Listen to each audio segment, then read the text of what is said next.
Where's the exit? Where's the exit? Where's the exit? Where's the exit? Where's the exit? Where's the exit? Where's the exit? Where's the exit? Hello, everyone. Welcome back to another episode of the BLT podcast. I am joined by a believer of BLT. There, 2004 here. Last time we covered week 2 recap and week 3 predicts. So week 3. What the hell happened, guys? I thought we had a good thing going with these games, but then you roll out this bull crap. What do you mean we had a good thing going? This is coming off of week 2. We didn't have a good thing. What are you talking about? We get to familiarize with some of the people here, the competent we can easily distinguish the competent players from, the below average guys. And yet, I guess week 3 is kind of the balancing act that everyone has to suffer, at least through hacks, bad matchup, or just plain old bad plays. I guess we're evening the playing field in terms of how shit these games are. I guess. Sure. Alright. Whatever. Alright, well, it was kind of a crap week. It was a depressing week to watch, honestly. Most of these games are very infuriating to watch back. And I had to do them twice for the videos. I'm sorry to hear that. So, pain unlimited for me. What happens to Poke Art there. So, we'll start off with your series, just to inflict some pain on you right now.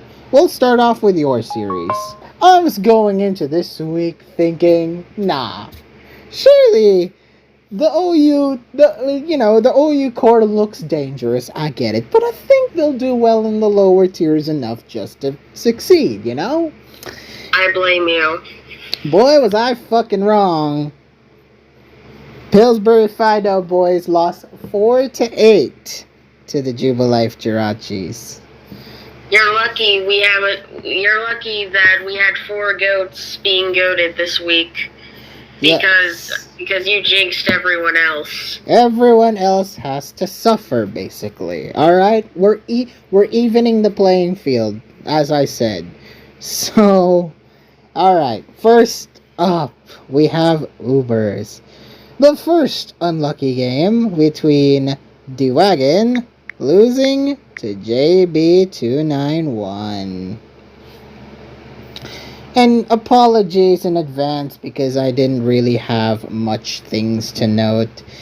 It was kind of a stressful week, so watching these games and then coming home and then coming back to rewatch them over the course of the weekend was painful, but things like that do happen. So, in this game, we saw turn 4. Despite being poisoned, Arceus Ground managed to beat Arceus before losing to Zacian before Zamazenta ends up beating the Glamora, who scampered away rocks. Or actually, no, it was Kyogre who beat Glamora. Excuse me. Zamazenta beat the Glamora too, though. Oh, that's right, in an earlier turn. And Kyogre then beat the JB's Glamora. The other Glamora. Yeah, the other Glamora. And then the real kicker is that JB had a good matchup with Kieran Black, who Terra Electric and Swords Danced, surviving Terra Psychic Necrozma's Photon Geyser on turn 12. On turn 12, and basically won the game. Well, the Necrozma had a chance, but I think it was locked out due to a damage roll. I don't know. Probably. And regardless, the others would have beat, I don't know, maybe the others would have beaten if this thing died, but the Wagon's mons were too low. Okay. Well, JB took the win there. Next up, we have OU. Batty defeating JJWee. Now you want to talk about bad matchups? This was actually a bad matchup. This was more than bad. This was an ass matchup. Jojo brought Sun, while Batty brought Balance. Why would you say that? Or more on the hyper offensive side, but still kind of Balance. Why are you saying that? Why are you doing this? So we have turn 3 where Tinglu damages the Hetren, who sets off the eject button to allow Ninetales to set Sun, as Hatterene eventually lost to the Walking Wake, who had Surf instead of Hydro Steam. Maybe it was choice. So then turn 14, we saw the Ninetales do Healing Wish to heal the Walking Wake, who defeated baddies. And then Venusaur then poisons the Tinglu to kill it. But then we saw the Pecharunt beat the Great Tusk as Iron Valiant defeats Walking Wake and survives the Terrabug Cerulege's attacks to kill it, before Jojo we called it quits and forfeit. Do you have any other comments? Just that there being a speedier Walking Wake, a proto speed, whatever. That in this matchup was. Wait, no, we were Scarf, weren't we? You guys weren't Scarf? No, we were. Oh, you were? You were just... That's what I just said. Oh, I didn't hear you. But okay. Yeah, I don't know if I really have anything else to say. I didn't really give these a proper rewatch. Anyway, Batty had the better matchup against JoJo's son, and he won. Next up is the next OU game. All things considered, I think JoJo did the best job of our OU core this week. Yes, that was probably the best you did, because the next two, oof, they weren't. They tried.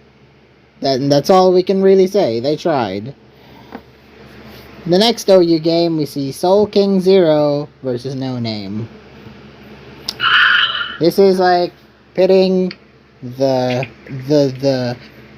average Joe who just has a stick against the wall that is No Name.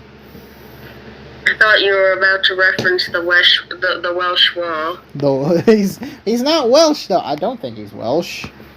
No, of course not. But you said the wall. The wall. It's a giant wall. Okay. Yes, and that made me think of the Welsh wall. I thought you were perhaps about to reference the Welsh wall. Well, everyone loves the Welsh wall. the gargantuan Welsh wall. Anyway, turn 3. We saw Garchomp phasing out Ogerpon's Swords Dance attempt, while Komao tries to sets up the Clangorous Soul before losing to Goldengo. Can I start off here? Why do we lead Ogerpon anyway? When you had a free lead? When we had, our screens lead, our screens Deoxys. I don't know why didn't you lead with Deoxys. As a matter of fact, let me see if the team was posted anywhere. Let me see. Oh yeah, it is posted. Wait. Screens Deoxys and here it is. What else we had? We have the Glamora. That's 2 setters. Well, I guess no. The Glamora is power or meteor beam, so I guess it's more Deoxys is the best lead here. Okay. But that's two better options than Ogerpon. So yeah, usually the Ogerpon is something you want to get going behind screens, I should think. Yes. Like Ogerpon behind screens probably decimates a little. A little, she says. Especially because it's got play rough. Yeah, a little. She does just a little bit, just a little do damage. Yeah. So we saw the Komao having Shadow Claw, which is another weird set, but hey, it touches Goldango before it kills it, and then turn 15 we saw the crit kill by Ogerpon into the Dragonite. However, Darkrai kills Deoxys as Garchomp kills Glamora. That Darkrai is a speedy boy. It's scarfed. Yeah, it must be. I don't think it's normally outspeeding Deoxys speed, even if it's not a max speed Deoxys speed. It's a 504 Deoxys. Of course it's the faster. Huh? No, it's not max speed. Oh, it's not? Okay. 416. So, I don't know. You tell me. 164 speed with Timid. Still plenty fast. Still should be able to outspeed Darkrai, no problem. Yes. Then we saw the Goldango who survives a flamethrower to nearly kill the Moltres on turn 21. As it U-turns out. So Walking Way chips it and Gliscor before Soul King eventually saw the writing on the wall and No Name won. Very convincingly. Yeah, why did he hard switch in Gliscor like that? I don't know. That's something you should do. Not that it really mattered anymore, but still, what? He saw the writing on the wall, so he's just like, man, whatever. No, he said that he was trying to catch a flip turn. What? When this guy has no reason to flip turn. He has no reason to flip turn, yeah. He's straight up attacking. Like your last month's a Gliscor, buddy, and your Goldango's dying anyway. Why would you flip turn? What better mon could there be than the Walking Wake? He doesn't need to leave the field. Well. I think if Soul King played his team properly, I think he could have definitely won that. Really? I think the matchup was fine, possibly good even. But then, he simply did not play Screen's Hyper Offense as if it were Screen's Hyper Offense. Oh well. Also some weird sets here. What? Let's see.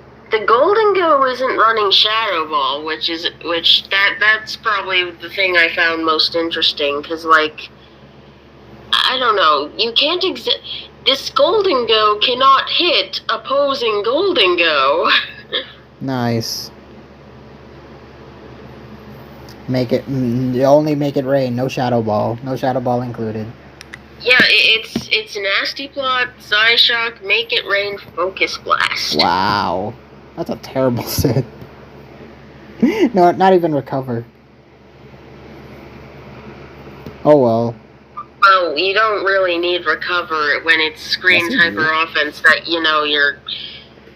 because you're presumably just going to hit things until you die. Yes, you do. Longevity. Mikoi, what the hell is longevity in Screen's Hyper Offense? What are you talking about? It's longevity, okay? You have screens. The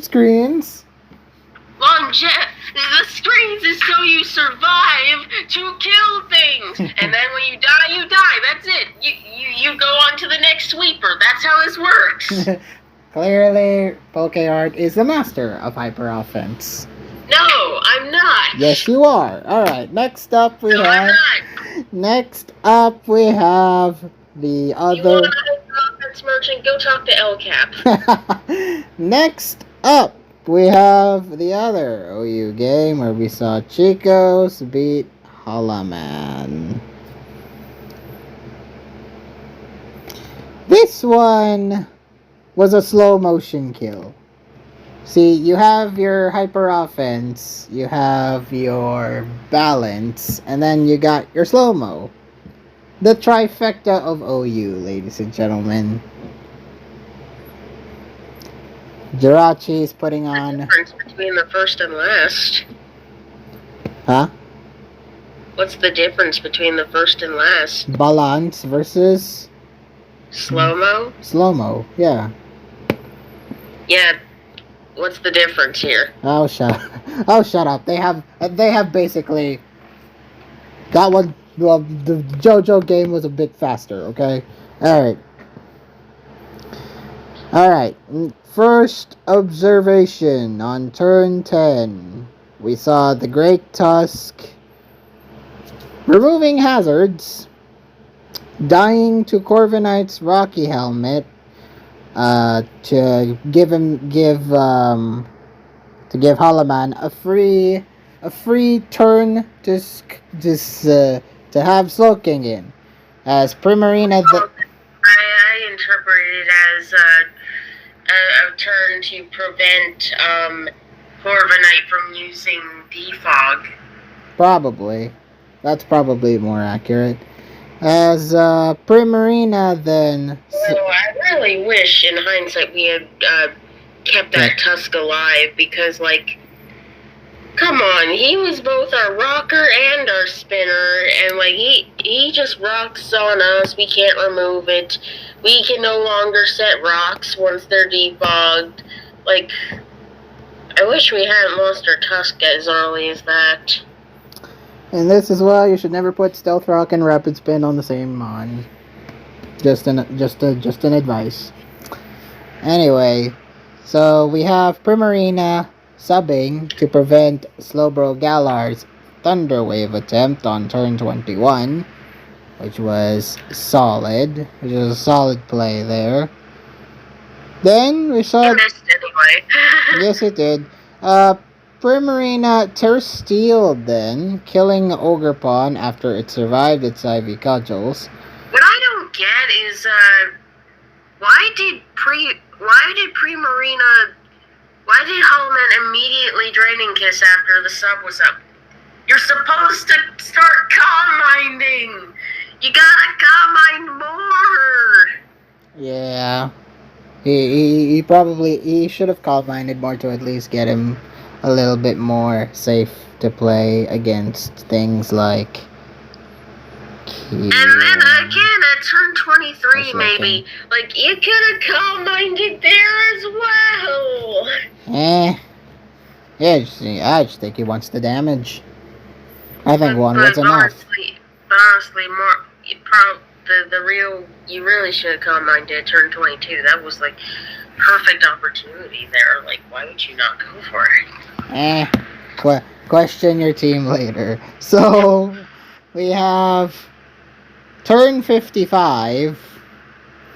We have the Ting-Lu killing the Slowking, and then it survived King Gambit's Iron Heads to kill it.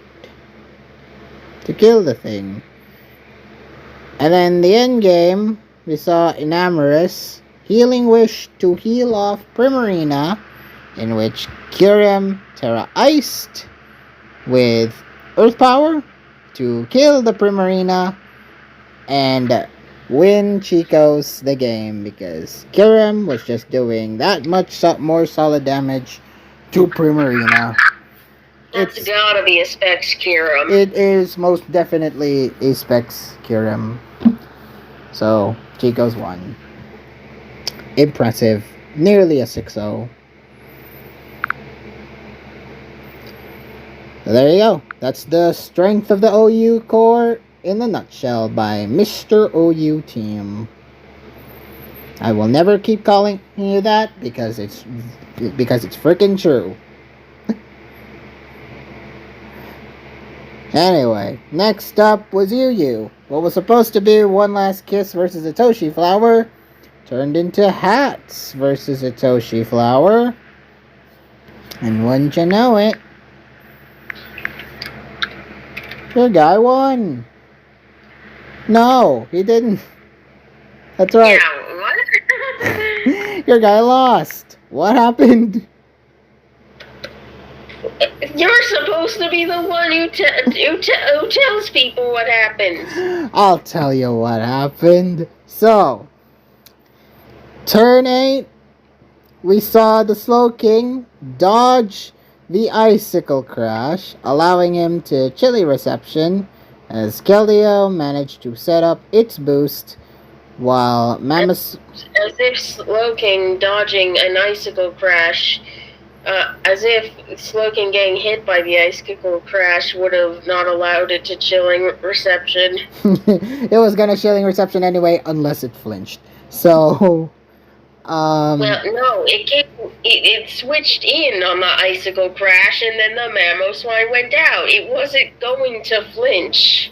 That's right. It was a switch in. Anyway, Keldeo sets up its boosts thanks to Dark Pulse Hydreigon doing its thing, and then nothing really came about there. He just, did damage to Slowking.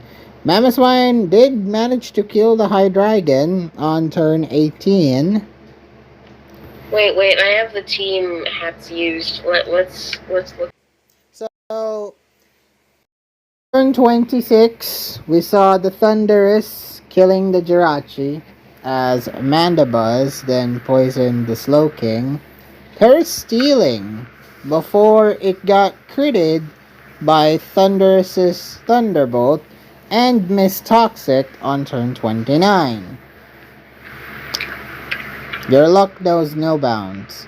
Then we saw the Thunderous kill the Skarmory while Conkeldurr killed Mandibuzz, stealing and beating Mamoswine in the end for Itoshi Flower to win. Any other thoughts? Not really, just our terrible luck strikes again. Yes, and the Toadsteel did not help. Also, I feel like Pats could have used knockoff a bit more with Mamoswine because, it was doing good damage. Well, that, but also, it'd be nice if we could knock off other things. Remove some items. And besides, every time you use Earthquake, you're literally allowing for the free Thunderous switch in. Yeah, probably not the best idea to Earthquake while Thunderous is still around. At least, yeah, not against something it won't kill anyway. Meh. Alright, next up is RU. Oh my god, you got a win? And yeah, you doubted Kafka? All it took for Kafka was to go to RU and he'll start winning games? Oh my god. He even pointed out one of the predicts that he was predicting to lose, but yet he won. Turn 2. We saw the Chestnut removing the Flygon's item, only to be frozen by Araquanid once it was done setting spikes. Because just our luck, right? Your luck keeps getting better and better. Roared out by... I swear to God, you're going to jinx us further by saying that. So, Apollyon roared out Araquanid as Chestnut thawed on turn 14 to heal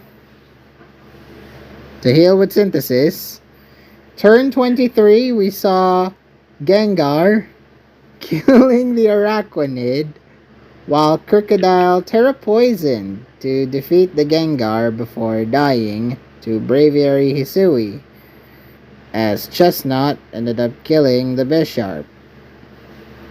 And then, towards the end, we saw Toxtricity managing to kill the Chestnut after its boost with Shift Gear, dying to Empoleon as Gengar kills the rest for Kafka to win, defeating Flygon with Hex. Yeah, and I think ain't it a little strange how, like, the Toxtricity didn't use an electric move? It didn't. On the Yeah, it didn't. I think it was just... I don't think it was running one. I don't think it was running one either. Better without it, I guess. Toxtricity, a weird one. Alright. Good win for Kafka. Good win indeed. This was pretty well played, and also I remember I forget who said it, but I think someone was asking, "Hey, how does this team match up into webs?" And I think the answer was like, "It's a little rough, but I can play around it." And he play around it, he did. And he did good to play around it well. Alright, next up is... oh boy. NU. I was so confident that Nemose was gonna win against Immortal. I thought he had this in the bag. You really do jinx things, you know that? Or maybe I just lost faith. No, you had faith. You had like pretty overwhelming faith, I do think. But you see, when that happens, they lose. Maybe. This is why I say that your one last kiss glazing is a jinx. It's all a curse. And now I'm glazing the Fidos, and you're all cursed. Alright. So Yeah, you predicted us to win big. So we lost big instead because you cursed us. You are cursed. Anyway, NU. Yeah, undo it right now. I don't know how to uncurse people. People. This is not a suggestion. This is not optional. I don't know how to uncurse people. I'll have to ask Danhausen. Alright, so NU, Nemose versus Immortal. This one was bad. So turn 4, we saw the Chandelure surviving the Gligar's Earthquake to kill it. Why the hell is it full speed Gligar? Who runs that? Well, and what purpose does that even serve? Max Speed you don't understand. Maybe Max Speed Gligar is for, I don't know, situations like Chandelure. Why? Just run something that you have a Goodra. You remember, there's cooking, Pokeart. There's cooking in the kitchen. Yeah, and I think the kitchen's on fire. The food's burnt. The food's not edible anymore. Eaten by Gligar. Copperajah, though, dies to Nemose's Gligar as Goodra manages to toxic the Vaporeon. And then, turn 18, we saw Chandelure kill Goodra, while Flamigo kills Vaporeon as Houndstone was paralyzed by Raikou before dying to it. So Nemose was still in the lead, but then... Yeah, I was like particularly worried, no matter how in the lead it seemed we were. I was worried the entire time about that thing in the back. So we saw Zarina remove the hazards, and then before it survived Flamigo's attacks.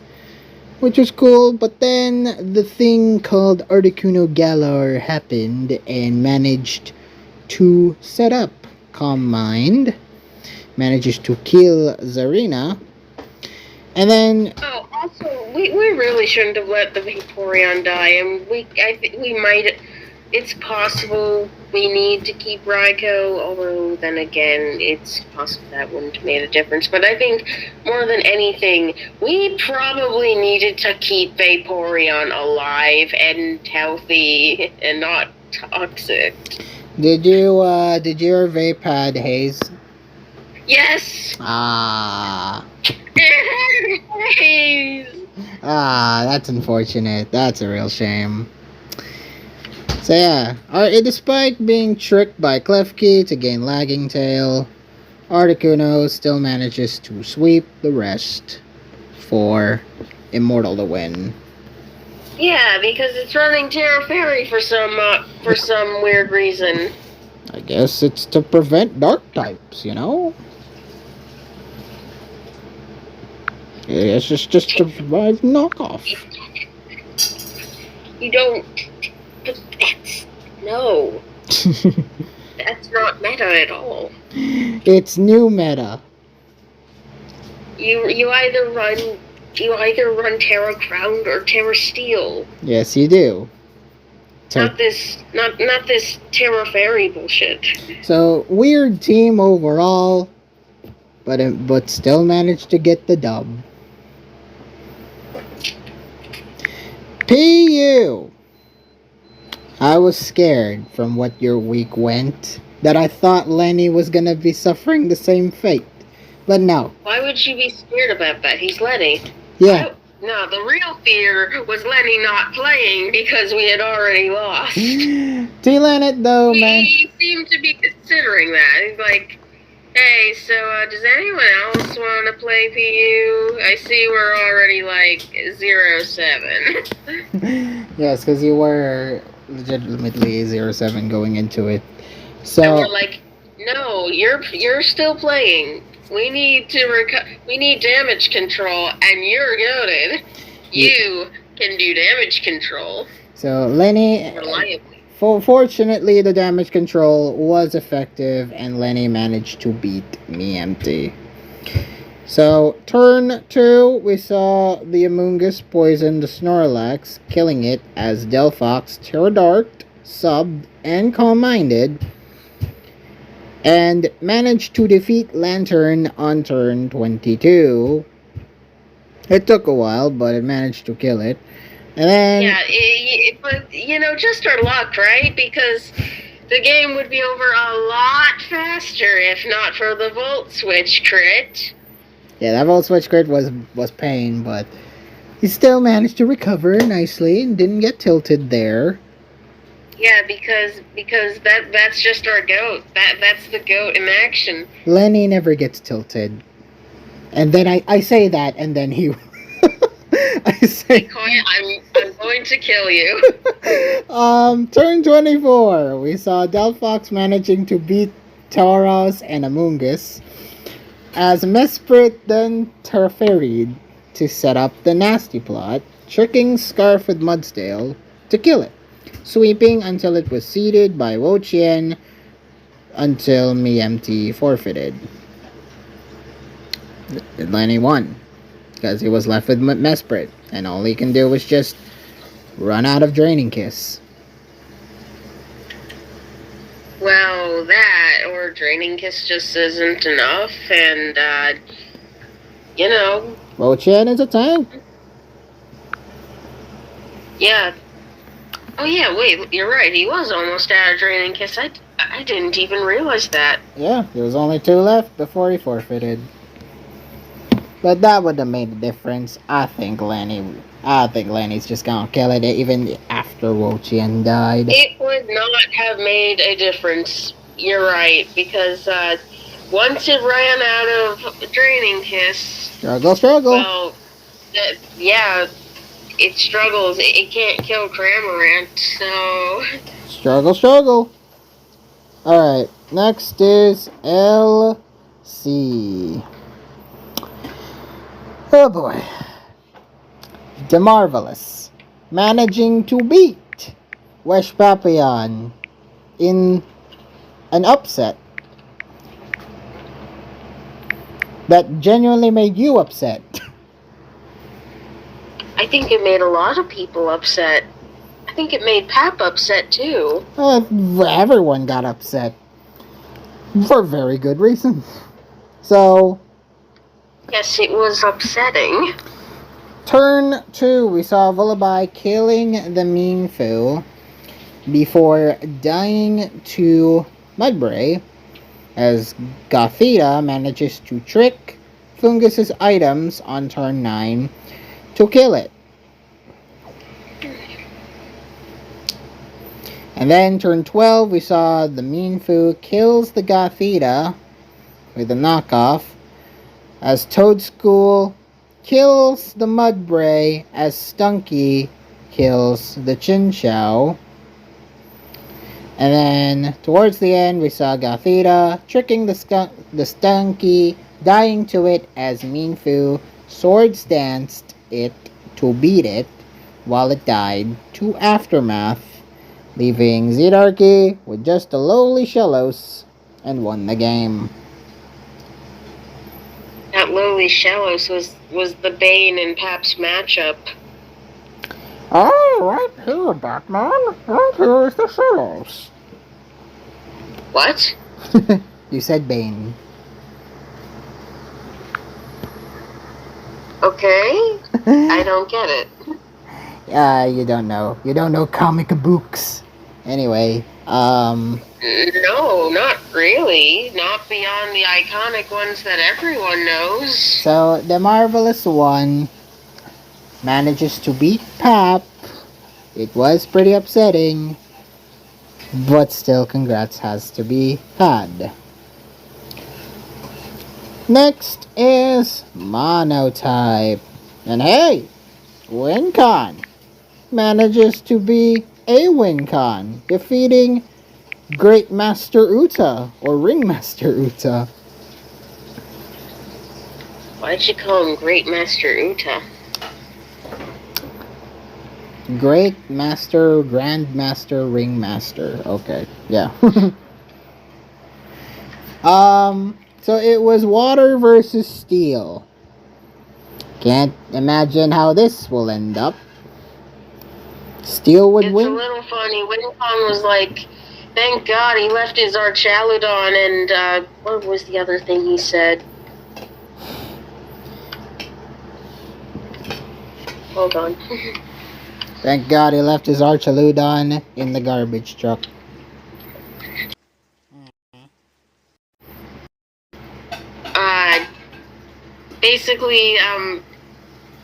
Basically, he was commenting on how his team didn't really match up that well into Steel. Huh? And he's like, good thing Bro left his Skarmory and Archaludon at home. Well, he brought budget Skarmory and Archaludon. It's called Gudra, Hisui, and Corviknight. Well, no, I don't. Well, Corviknight and Skarmory are yeah, they're kind of similar and all, but I think Gudra and Archaludon, those are pretty different mons. I know. They got completely different defenses. It's budget. Yeah, it's beta. Anyway, so... And they run completely different things. So, first off, we have turn 3. We have Ogerpon managing to kill the Heatran. Samurott Hisui beats Gudra Hisui, while Swampert knocks out Iron Shreds. And then, towards the end, we saw Swampert beat the Iron Crown, while Greninja beats Gholdengo and Corviknight to win WinCon the game. Very short one, this one.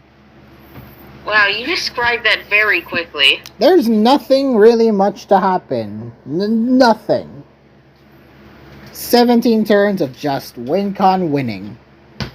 Do you need me to describe anything else? Like, oh, that that setup that he did on turn 7 or 8. He tried to do that, but nothing happened. There was really nothing to point out. I mean, I could guess mention the freaking Iron Treads getting rid of the hazards. You could mention the Sacred Sword to combat the bulk of Corviknight. Which... And then the Samurott surviving the body press. Which didn't really affect it in the long term, because it switched out anyway. What do you mean it didn't? Because it switched out anyway. It left the Corviknight low. Which, in the end, manages to keep it in a winning position. What? Whatever. WinCon wins.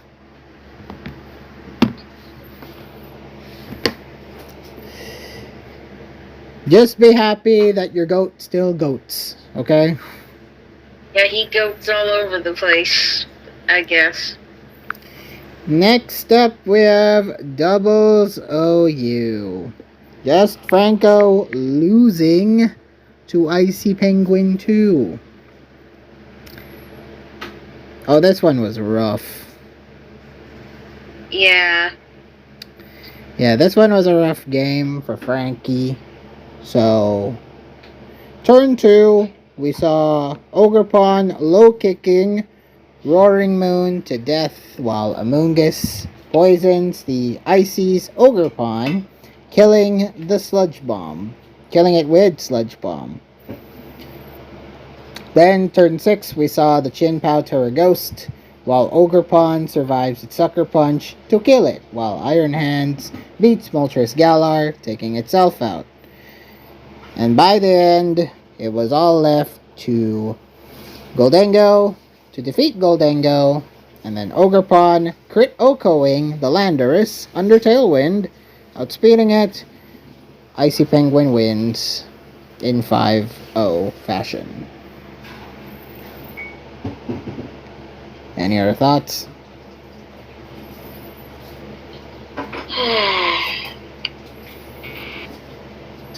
Icy Penguin showing that he's lucky and bad. Oh, the shade is real. In my team's own words. What? In my team's own words. Lucky and bad? Oh. Yeah, why did he go for the double protect? That was he trying to choke? Story of week 3 in a nutshell.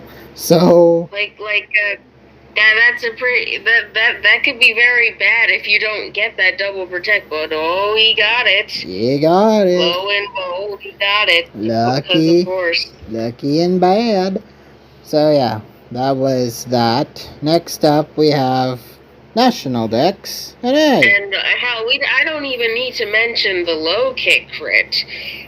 Oh yeah. Yeah, the obviously increased crit chance, but that still doesn't mean low kick is likely to crit. Doesn't have a high critical risk. That means Ivy Cudgel should be critting a lot, not the non-high crit chance moves.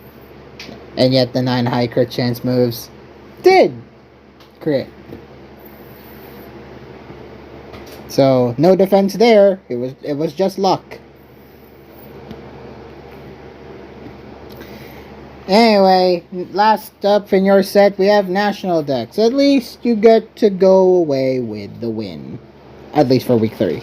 Electrain Heart versus Omar. Putting Omar in the negatives again, huh, Pokeheart?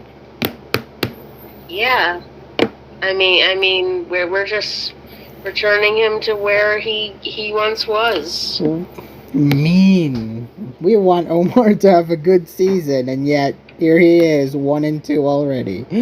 So... Oh, that's a skill issue. Wow! Turn 1. We saw Slowking nearly kill the Garchomp as Cinderace sets up Sword Stance. Oh, by the way, that Garchomp surviving was a roll. It was? You can't get lucky, can ya? Oh, yeah. What the hell? That was a low damage range. Cinderace then Cinderace then sets up Swords Dance and beats Terrapagos with Normalium Z on turn 12. Which, that's pretty cool. Yeah. Then Garchomp used Draconium Z before it died to Slowking. Then, turn 27, we saw Heat Wave. Zapdos burns Electrane's Zapdos, who missed Critical Hurricane. hit and burns it, actually. Crit burns, which is funny. Because it's just our luck, am I right? Classic. And then your Zapdos also missed your Hurricane before it died to Zamazenta. Yeah, that was also fun, and it held the Zamazenta got the damage roll to kill the Zapdos too. That wasn't a guaranteed kill because previous turns it was only doing like 45 sometimes, maybe a little more at times. So yeah, just your luck, am I right? Just your luck. What can you expect but bad luck every week? So, Electrane Zamazenta was then parad by Zapdos before dodging Hurricane to kill it. At least you get one bad luck out of your system before you manage to dodge the Hurricane to kill that Zapdos. At least there's one good thing out of a sea of bad. Then, towards the end, we saw we also dodged the Leech Seed. That was also nice.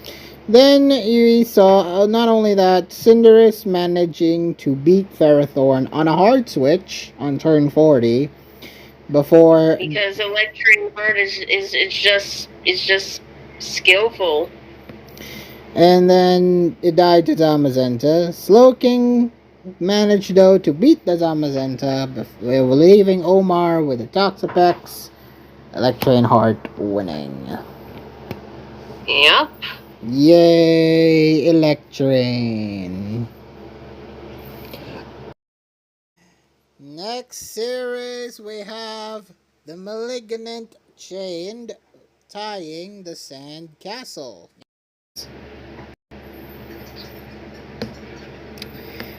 Here we go. Some memorable wins, but also some moments. So I think are we starting off with one of those moments? Yes, one of those but moments win. So we have Ubers, where X-Guardian, who I totally forgot to mention, he does play Ubers to some extent, beats Vidiot. You heard me right. X-Guardian beats Vidiot. You know. Yes, I know. I can see the thread. You can see. I can see who's bolded. You can see the thread. You can see the post, and you can see the 1GG. X-Guardian beats one of the kings. So first off, you have turn 4. Eternatus managing to dodge Groudon's Precipice Blades and killed it. Didn't you dodge it twice? It dodged it twice, that's right. Dodging it twice to let the thing die. And then it managed to defeat Necrozma after 2 Fire Blasts. Yeah. And then it was burned by Ho-Oh. It basically said, I can hit my 85% accurate moves, but you cannot. And turn 15, we saw Arceus managing to kill the Lunala, who had Focus Blast that hits. As Ho-Oh Terraferied to defeat Zacian, and then burned Necrozma before Kyogre killed it. And then in the end game, we saw Terrafire Koraidon getting paralyzed, missing its origin pulse, as X's own Koraidon manages to set up but died to low kick. However, it was all left to E-Speed Arceus to save the day, as Vidiot had no choice. He tried to Swords Dance. It tried to E-Speed to kill the Arceus. And then Ho-Oh survived Arceus' E-Speed, killing said Arceus. X-Guardian wins. Any other thoughts? Next up, we have OU, where Saga Zinha beat Clean. Clean is now 0-3. We glazed him. We might have glazed him too hard. We might have cursed him. He will go 0-7. He might go 0-7 at this rate. And that it will clearly be a curse because Clean will go ahead and win the next 4 games. Alright. So we have this short game here. We saw turn 8 where both Tinglus managed to set up rocks while Iron Shreds defeats... What do you mean, turn 8 where both Tinglus set up rocks? On turn 8, there's only one Tinglu on the field. both... And it set rocks. But, let's see. Turn 4. Turn 4 was the the other Tinglu set rocks anyway? Turn 4, it sets rocks the first time, and then turn 8, it sets rock, and then the other Tinglu sets rocks back. You're right. Alright, then we saw the Iron Shreds defeat the Iron Crown on turn 19, removing it with a knockoff instead of a rapid spin. Then we saw Zamazenta terrify... Well, probably half expected Dragapult to come in to block the spin. That's why. Probably. Then we saw Zamazenta Terrified on turn 26, managing to block out Dragapult's Will-O-Wisp attempt, setting up the Iron Defense and subbed, chipping both Dragapult and Gliscor. Clean forfeited shortly after. Saga Zinha won this game. It was, he only lost one Mon. Only lost one Mon. And won. Well, Makoi, he wasn't winning that. He isn't winning. You understand that, right? I do understand that. It was only left Zamazenta to perform the sweep left. And so it did forfeit. Yeah, because he can't really break the sub. It can just sub up again to avoid being toxic. The Dragapult is Infiltrator, so that cannot break the sub either. Yep. And this has Crunch. Water Pond just dies. Tinglu just dies. And King Gambit just dies. And there was no Terra saving him. Presumably not, if he forfeited. So Saga Zinha won, beating Clean that way. And besides, even if he did have a Terra that could, quote unquote, save him, how is he gonna win? How is he going to deal with this? It's not just even a matter of type matchup. He just literally does not have the tools in his arsenal to be able to deal with this. The only thing I can think of that might have been a potential way out is if his Tinglu is, Whirlwind, and has a, Terra Poison. a Terra type that would allow it to survive. Terra Poison, Terra Ghost even. Terra Ghost is a common one, so potentially. But yeah, any other point, and it would be dead to a Zamazenta. Well, it's not even that. It's not even just that. It's just in front of the Gliscor, the Zamazenta can just Iron Defense again. Yes. And it would be a 2-hit KO from then on. Next is the next OU game. The second one. We saw Your Dunk defeat Mikey Mon. Told ya. It happened in between S-Tour games, because I only know this because of your comment of giant wall of OU games, because there was S-Tour that happened. Yes. I feel lucky that I even spotted it. Yeah. So it was the shiny encounter. It's the shiny encounter OU game, basically. Turn 5, we saw the Moltres burning the Walking Wake, who crit Oko's Ogerpon in return with a Draco Meteor, while both... On what turn? Turn 6. Managing to crit Oko that.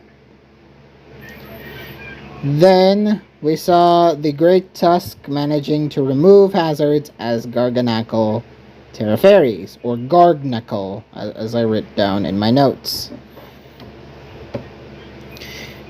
Then on turn 27, we saw Ninetales managing to set up the sun as Garganacle survives Raging Bolt as King Gambit Swords Dance against Garganacle's Protect and Chip's Moltres. Raging Bolt as well doing some big damage with Wetter Ball. That is nice. Ninetales then used Healing Wish, healing the Raging Bolt to Terra Fairy and managed to kill Dragonite as Cresselia Lunar Dance before Mikey timed out. Yeah, unfortunate way to lose. Yeah. He was playing with timer a lot during this game. He was taking his time with choices of moves on what to do. Which, I mean, good understandable. On him. I think it's better to use your time and think about what you do rather than click. clicking at the speed of light and then choking horribly. We'll get to that. We'll get to that with the next game. Oh my god. Are these players drunk?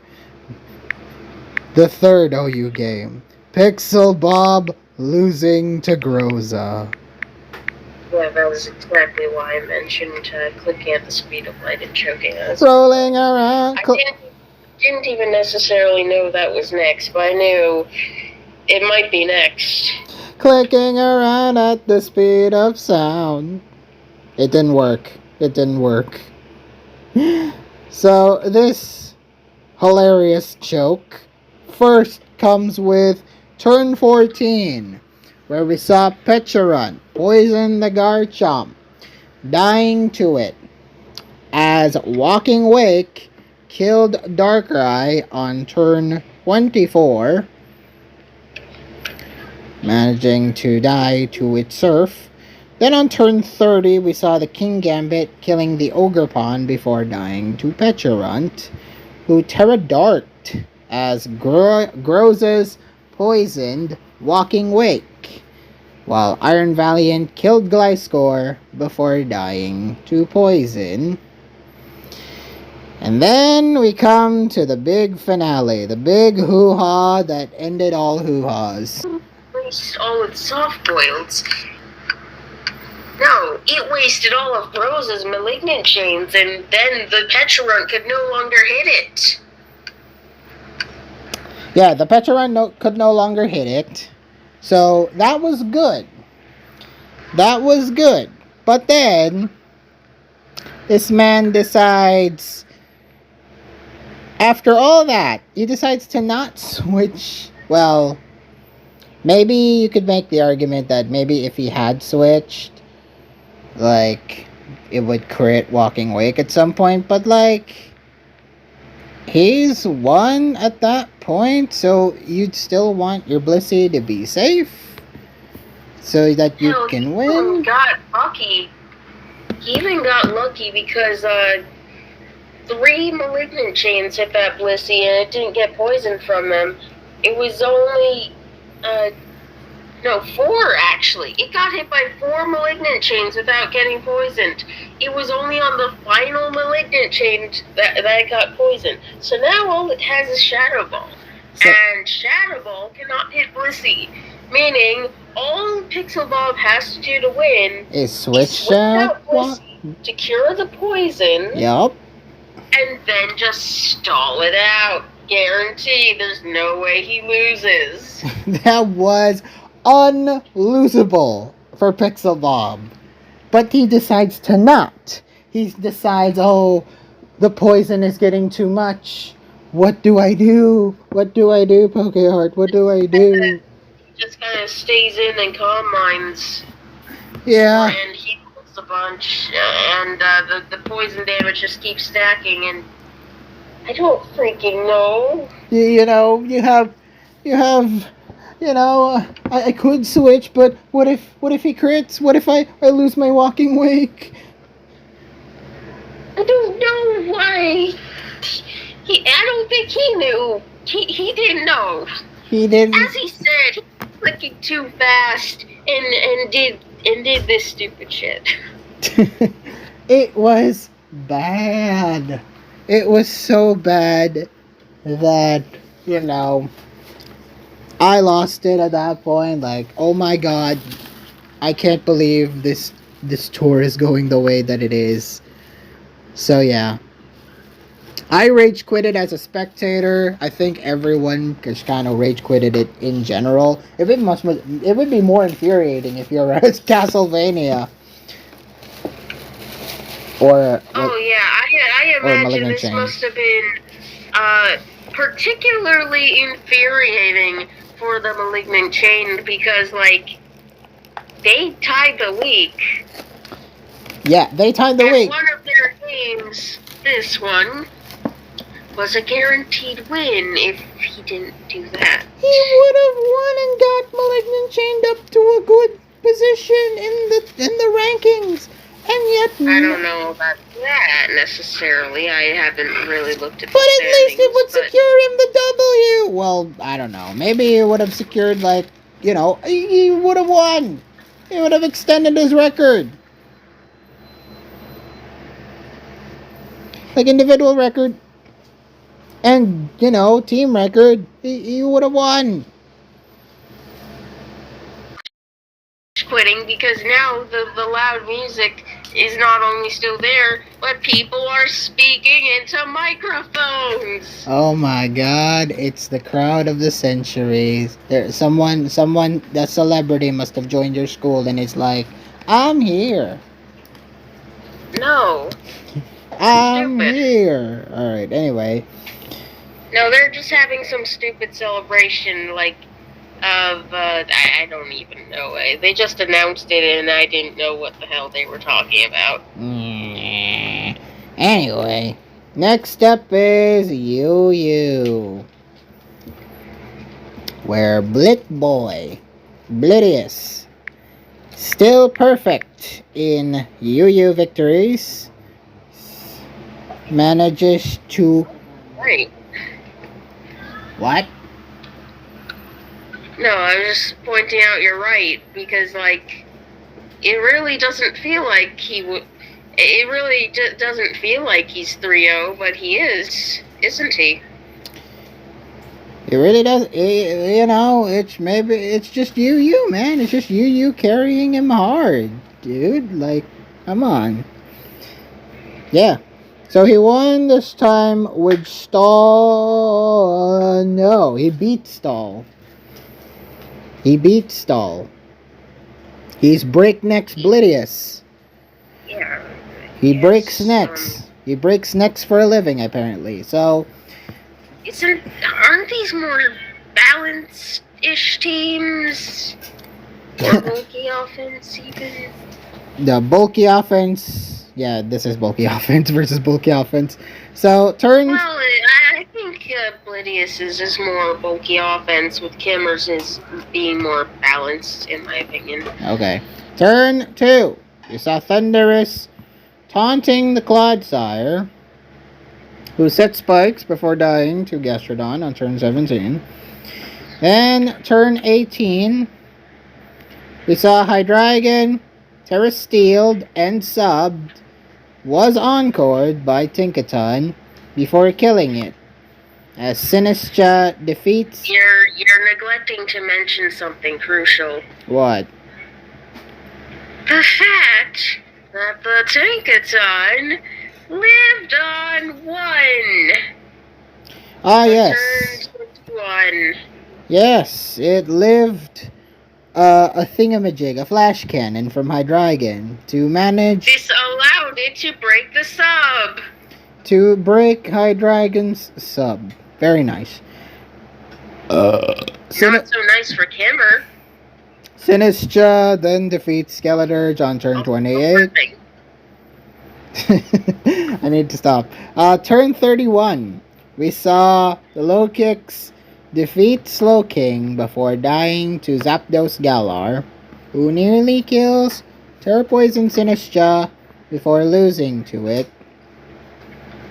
And then towards the end we saw Weavile crits Skarmory and kills it, low kicking Hydreigon in the end for Blick Boy to win boy.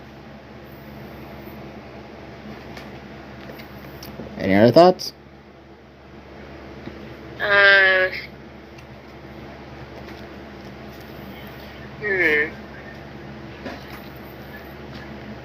Just that, just that I wish, Kimmer had, went for, a Torch Song on turn 26. Really? Yeah, that was the turn I Thunderous taunted it, even though it was still healthy. Okay. Well, even despite that, it still volt switches in the end. So, oh well. Blittius won 3-0.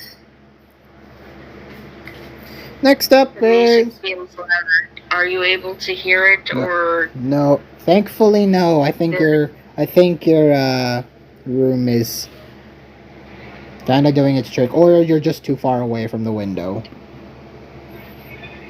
Well, my room's not that big, so I'm only probably like 10 feet away from the window at best, maybe less. But that seems to be enough, I guess. It's enough. And we see Haxortix defeating Acker. Maybe we could call a Haxortix.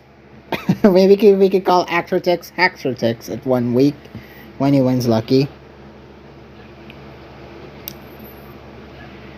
Maybe. Hopefully that won't be against us. Against Acker. Alright, turn 1 we saw Reuniclus beats the Sand/Alola with Focus Blast. Yeah, that's a great start for Hacker, am I right? Yeah, a solid enough start to go 5-6 immediately, while Gligar poisons the Scyther and Bellybolt paralyzes the Wo-Chien. Then, nothing really happens for the next 29 turns. Turn 30! Basculation defeats Duraludon, while Vaporeon beats Rhyperior. Terradarking as Goodra missed the Fire Blast twice on turns 42 and 43. Hacker just having a good old day, Maybe it was just a good time to breathe fire, just not on Pokemon. Is Hacker on the same team as X-Guardian? Yes. They just really didn't have much luck with 85% accurate moves this week, did they? No, they do not. Wo-Chien then killed it before dying to Scyther. And towards the end, we saw the Vape killing Basculation as Dittos is sacked to Scyther, allowing Vaporeon to then stall Bellibolt until Hacker forfeited, winning Axe the game.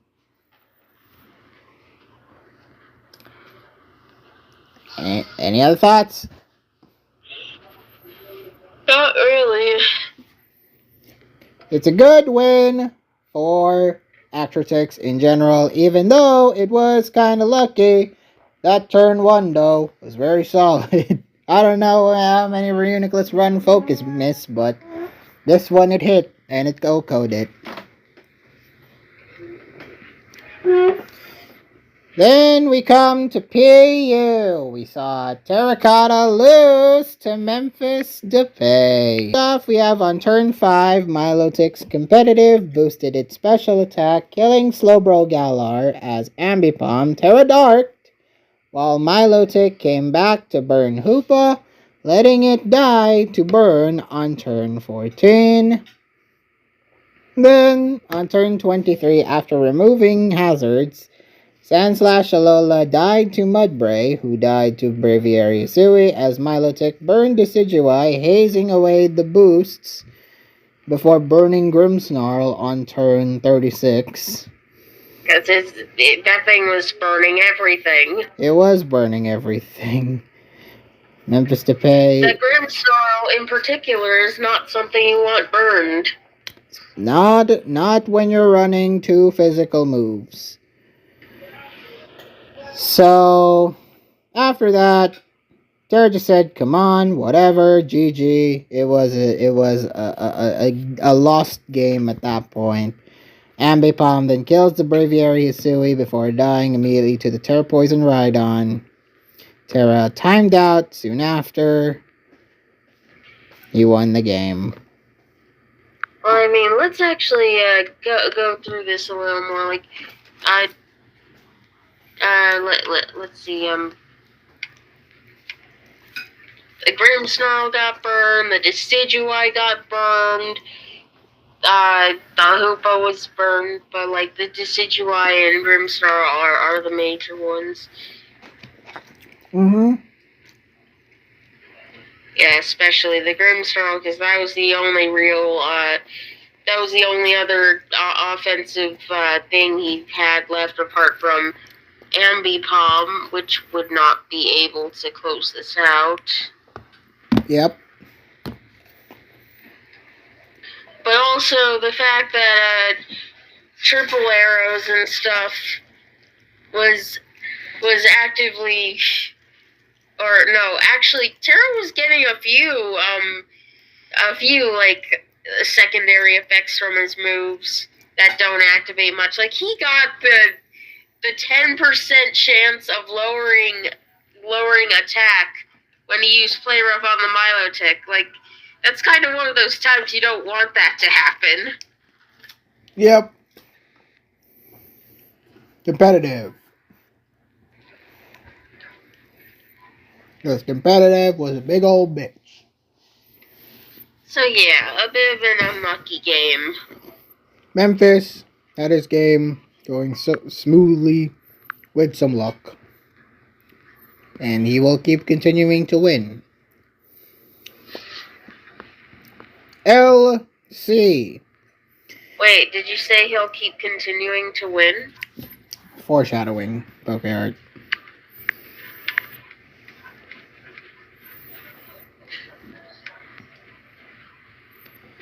Foreshadowing. See, we have TGA defeating Rahul, and what you mentioned was a funny game. A hilarious game, I might even say. Because this game was just some of the weirdest shit happening. 2 Indians battling it out in a weird contest. So, turn 1, we saw Lullaby. Brave Birding to OHKO immediately. No. Let me rephrase that. Turn 1, we saw the Fungus surviving Lullaby's Brave Bird attempt. Pivoting. To sport, only to find out, oh, it's overcoat. It didn't manage to hit the overcoat. Pivoting to Elekid, who fully paralyzed it. Because, oh, it's static and not vital spirit. Yep. And then it removed Jin Chao's. How very funny that Volibear used its lesser used ability, which prevents sleep, whereas Elekid also used its lesser used ability, which is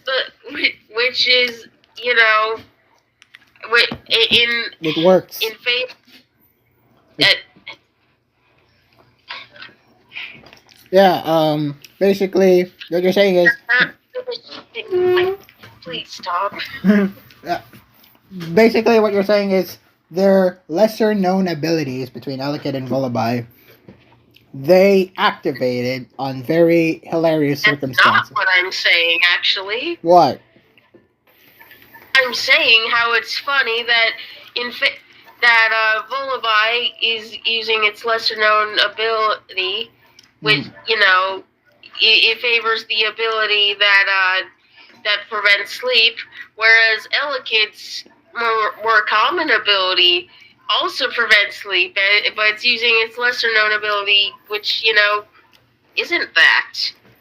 So like Elekid's not the one immune to sleep this time. Volibear is instead using the immune to sleep ability. Yay. So I just find that a little funny. Turn 9, we saw Volibear turn round to Oko Glimmet. Then turn 10, Fungus dodged Chin Chao's Hydro Pump before coming back in to get frozen on turn 16. Yep. TGA says, bitch. As Sandshrew Alola beats Volibear on turn 24. And then, on turn 27, you have another freeze. Chin Chao freezing the Mean Foo as it comes in, before it killed Sandshrew Alola, surviving Elekid's attack to beat it with Hydro Pump. As Mean Foo then thawed to pivot to Volibear to kill Marini. And then, towards the end, we saw the Mudbray turn flying, defeating Volibear, while nearly killing the Mean Foo with Terra Blast, losing its item as Mudbray, and then the opposite happens, where Mudbray this time defeats the Mean Foo and wins TGA this game. This very kerfuffle game. It is full of kerfuffle.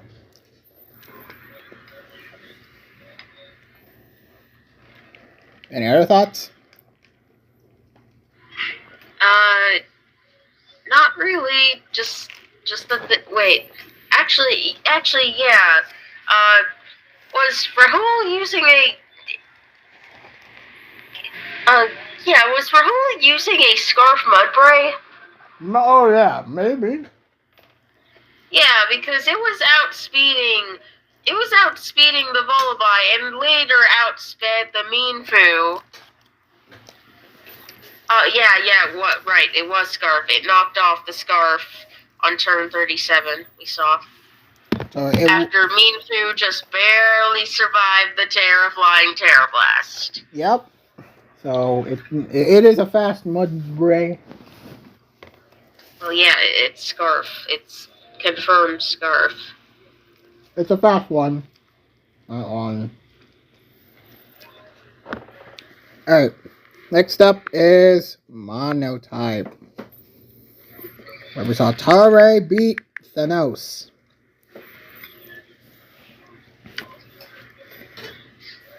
That puts Tare at a 3-0? No, I think he lost to Sealau in week 1. Ah. And then he won the next two, putting him at 2-1. I believe so. So, good on the man coming back to be positive. It was Fairy versus Ice. So, we saw here Klefki setting the Reflect, while Mammothswine crits Clefable through it. Survived though. What did you say? I said rude. Before dying to Iron Valiant.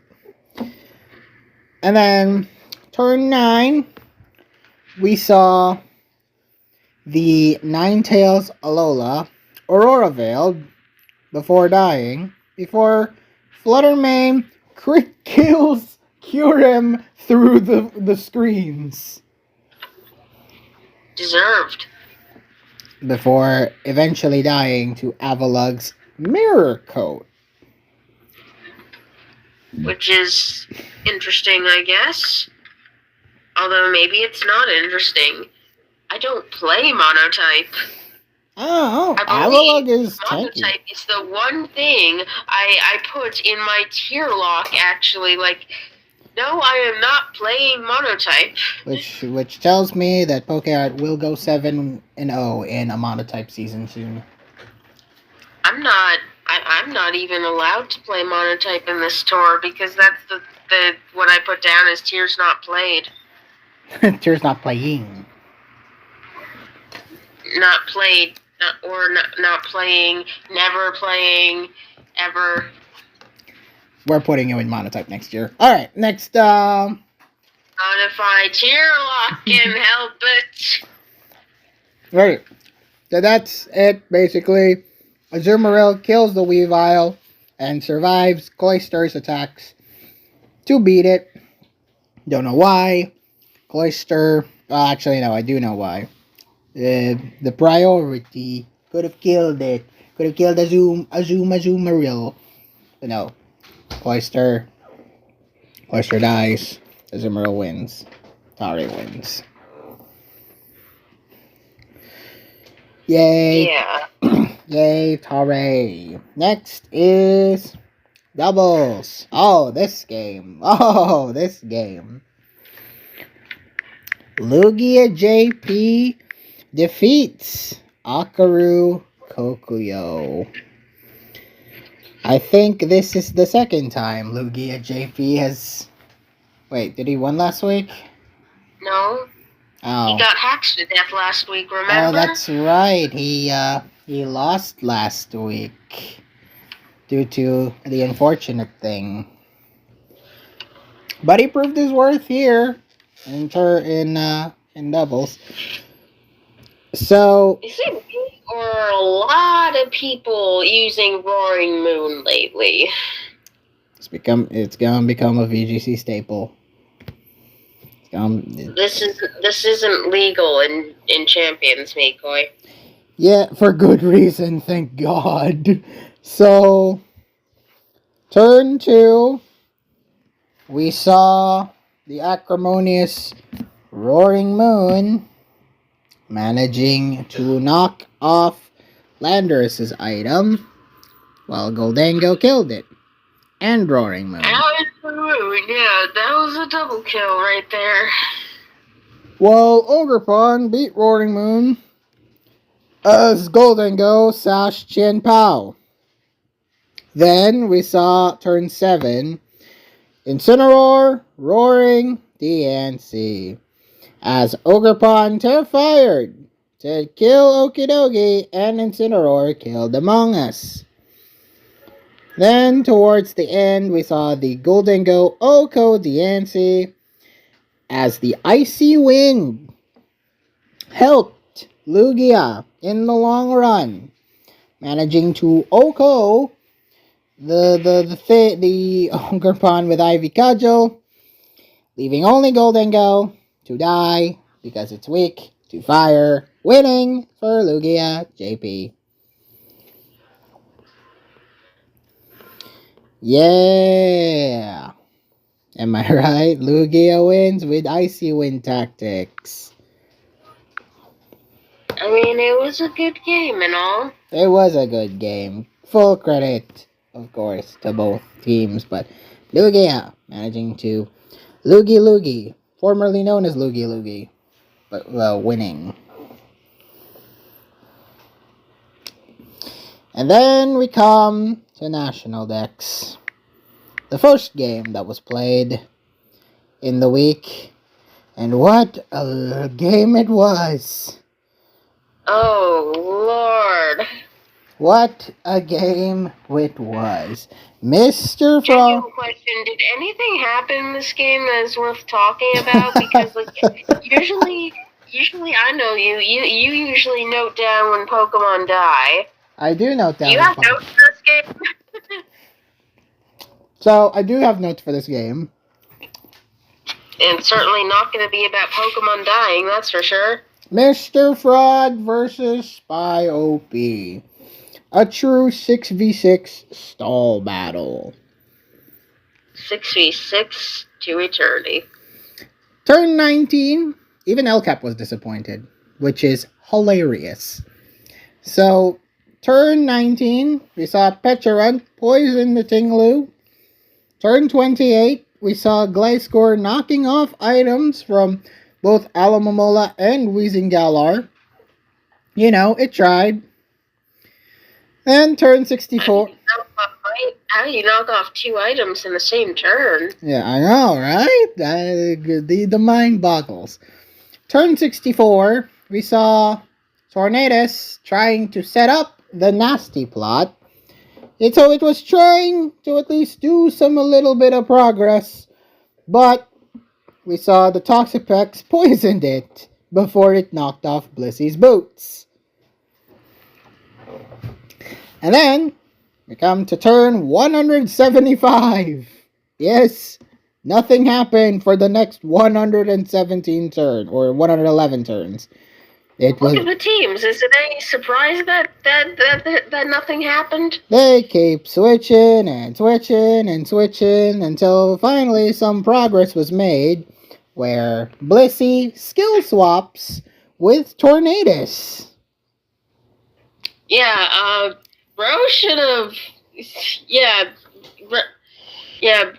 I'm sure Bro was actually pretty happy about that. Two switches to heal off the poison in exchange for health being kerfuffled, only to be re-poisoned again by Toxapex on turn 186. Oh well, it was nice while it lasted, I suppose. Towards the end, on turn 327, we saw some progress. We actually saw some progress here as Tornadus sets up the nasty plot yet again. We're just gonna wait until this game loads. Turn 327, we saw the Tornadus try to nasty plot again. However, once it gets to actually attacking, it misses Hurricane. Friggin' on turn 329, I even made a comment there saying that Tornadus has missed 5 Hurricanes now, which would have gone the game any shorter, would it? I don't even know. However, and then it tried to do something on 342. It tried to Flyinium Z because it saw Toxapex was probably there for the killing, might have been in the rage to do. Actually, it tried to do it against Corviknight. Well, it was managing to do Flyinium Z. Corviknight survives. And since Tornadus was about to die, it couldn't do anything about it. And Spy OP was winning the game from that point on because Tornadus had basically wasted his one chance at making progress. Friggin' fraud forfeits. Spy OP wins. You have I that? don't know. I saw a lot of people being like, why did he forfeit? Did they really want this game to be played out even longer? You were saying that, like, Fraud won if he kept playing. I don't know, man. After a while, I was thinking maybe Spy OP's got this. I don't think Fraud is just looking for that one opening. I noticed throughout the whole game. He was just trying to make his Tornadus do well. But then, either switching or, the threat of, like, Blissey and Corviknight was just there. So he couldn't, like, nasty pull out safely and try to Hurricane and Heat Wave some of the things. Like, he tried to look for an opening. He got it, but unfortunately, the Flying Z attempt failed. And then, yeah, Fraud ultimately forfeited. Spy was winning, so he won. Yeah, but I think Mr. Fraud could have kept going. play it out. Of course, not with the strategy of using his Tornadus to break things, but I think he could have kept going. For another 400 or so turns, probably ended at like 700. We have yet to see a 700 turn BLT game. That probably has happened already. And we don't need to. That probably has already happened by now. Alright. So that's... Next up, we have a mugging. The Primal Power Pangoros mugged, beaten, flattened, rolled over, twice in a pancake. The scripted Slowbros. You're right. Now this was the actual 9-3. It did not go well for the bros. The Slowbros had not a very good week. Do you want? I think this was the curse of the Finos. You've infected them. Well, no, it's just like I think we were so disappointed and angry and salty at them that we cursed their entire next week. Well, Pangoro does defeat Slowbro, most of the time, because Slowbro can't touch it unless it's body press. Counterpoint, Terra Fairy. But what will it do with that Terra Fairy, huh? Does it carry Dazzling Gleam or Moonblast, huh? No, but it can have a Rocky Helmet, and it might learn Iron Defense. Does it learn Iron Defense? It gets body press. But does it learn Iron Defense? I think it gets Iron Defense. But again, yeah. Well, what's it gonna do about that? Well, counterpoint to your counterpoint. Pangoro learns Gunk Shot. There you go. Alright. Ubers. We start off with Jojen. Was able to break the winning streak of EA Nasir. EA Nasir no longer undefeated. So starting off, we have turn 14, where we saw Groudon defeat Hatterene as Arceus Fairy burns Necrozma Duskmane and Ho-Oh burns Eternatus, who poisoned Pagogo on turn 23. And then we saw on turn 52, we saw Kyogre kills Groudon while Eternatus Terradarks to beat Koraidon, stalling out Tinglu, who died to poison. It's interesting. You wouldn't expect to Terra Dark in front of a Koraidon, but I guess if all you need to do is survive a Dragon Claw, then it works. It works, yes. But yeah, normally you wouldn't do that because it has CC, there's low kick, there's anything. Stalling out the Tinglu before it died to poison. And then we saw Arceus Fairy defeat Necrozma as Koraidon kills Kyogre, as Eternatus Tefairies, killing Koraidon before dying to Ho-Oh, winning Jojen the game. Yeah, Yojin proving skill. He won with Shinx as the username. Yeah. Which. Nah, I don't know. I was gonna make a One Piece joke, but I'm not caught up. Yeah, you might not be able to make make a joke that a lot of people who are up to date with One Piece would find funny. Not. Let's not spoil it for me. Let's not spoil it for me yet. All right. Next up is OU. The first of our OU games, where Jasper, Kansas City defeats Leroy Pollux. Still wondering what the I still wonder what the username stood for. I assume it's not stood for Jasper, Kansas City. There's no I in Kansas. Yeah, exactly. King City, I guess. I don't know. So we have semi-stall here versus balance again. Maybe it just stands for keeping it cool. Keeping it cool. Yeah. I was gonna say keeping it icy, but like, oh, That doesn't work. that doesn't work. I've also made the joke before anyway. Oh, no, I get it. Keeping it icy. Okay. Alright. You're right. Alright. Turn 2. We saw Hatterene paralyze Clefable, which Darkrai then Terra poisons. On turn 7, to trick Clefable's item before dying to it, as Great Tusk kills it.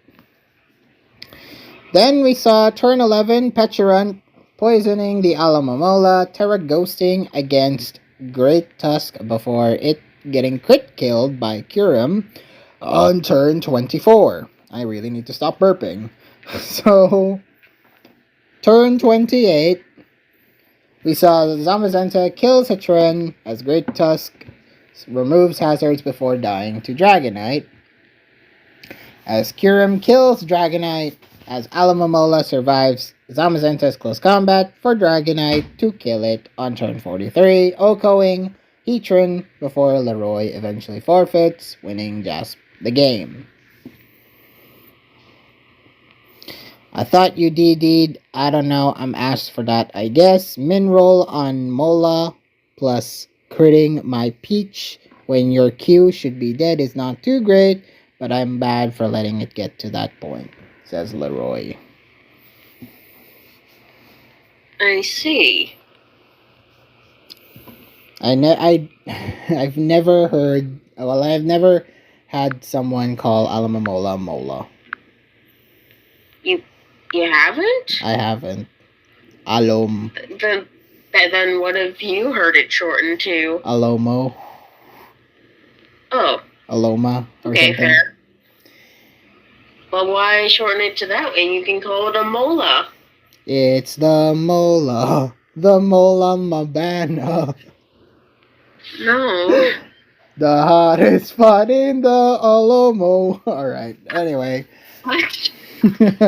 Next up, we have the second of our OU games. We have Hell Rayquaza 1, aka Let's Rumble Shall We, aka Inertial Inertiative, aka versus Vios. I don't know. There's probably other alts. Versus Vios. Turn 3. We saw Tinglu getting poisoned by Slowking Galar as Tornadus gets parad by Zapdos as Kyurem subbed to nearly beat Slowking on turn 16. Which I thought that was a roll because it was lowered special defense, but I guess the AV investment was a bit big. Probably. I mean, it was only doing 28 before the drop. Turn 22, we saw Ogerpon knocking off Toxpex's item as Great Tusk removes hazards, while Slowking crit kills Tornadus on turn 36, after it was paralyzed. Lo and behold, that Ice Beam did hit, and crit, and kill. But that's not the only thing. Yeah, once again, another thing goes not in favor of Bios. So, no, that's not the only thing that went wrong on Vios. Slowking... Yeah, you've already mentioned a few other things, Miko. Well, that's not the only thing, because on turn 42, we saw the Slowking freeze the Kyurem. Yes, the embodiment of ice.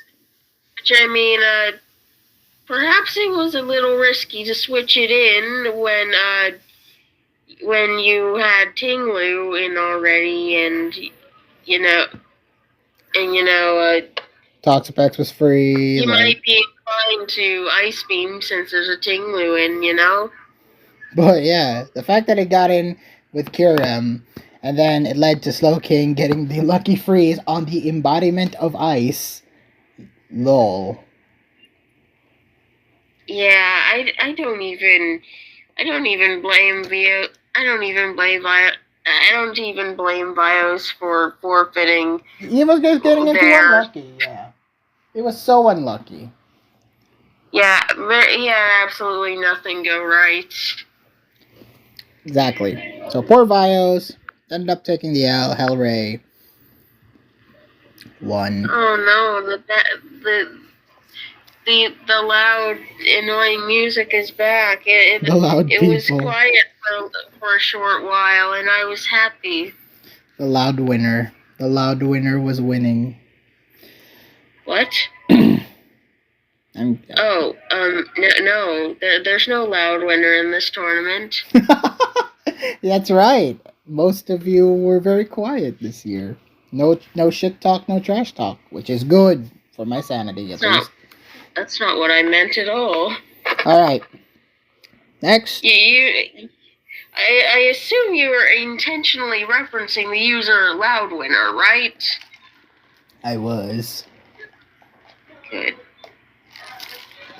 Alright. OU. What was supposed to be... I forget who was supposed to be. It was WSSI versus someone else. Cloudy EJ. No, someone else. Yeah, I think Cloudy... Was it? Wait. Did Cloudy EJ... Cloudy was the sub, yes. It was originally Bundy. Bundy, that's it. It was originally going to be WSSI versus Bundy, but Cloudy EJ subbed in and managed to win. I think the week was already over by that point. That's why. That's probably why. But I would have predicted Cloudy to win. Now, normally in these cases, like we would, usually see, the sub will probably lose to the one that was slotted in. But in this rare instance, I thought the sub did better, and so it did. Yeah, but that doesn't really explain why you thought he would win. Well, he won, so that's all that matters. So, turn... Oh, it's another Sun user. Oh, he's also another Sun user. Okay, Art, be happy. Yay! So, Mr. Sun user, for turn 1, it caught the Heatran switching, so Walking Wake decided to do Draco Meteor, which it missed. And then the play rough also missed, so turn 2, we saw it didn't matter. Yeah, my bad from WSSI. Like the play rough missed. Draco Meteor managed to kill it, so Cloudy says they're even, which they are. Yeah, it's as if the previous turn didn't happen. Cresselia paralyzed, wheezing Galar soon after. Turn 15, we saw Walking Wake Terra Water to Oko Garchomp. Never see those happen any day, but Hydro Steam was a big old bitch to deal with. Leading to Zapdos to Terra Water to defeat it. Then it lost a Great Tusk. And then we saw Zamazenta set up the iron defense but got taunted. However, manages to beat the Heatran and Zamazenta in the end for Cloudy to win. GG, big bro.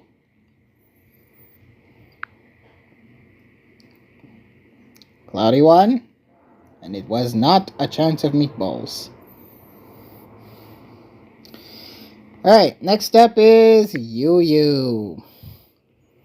Taka beat ETGX.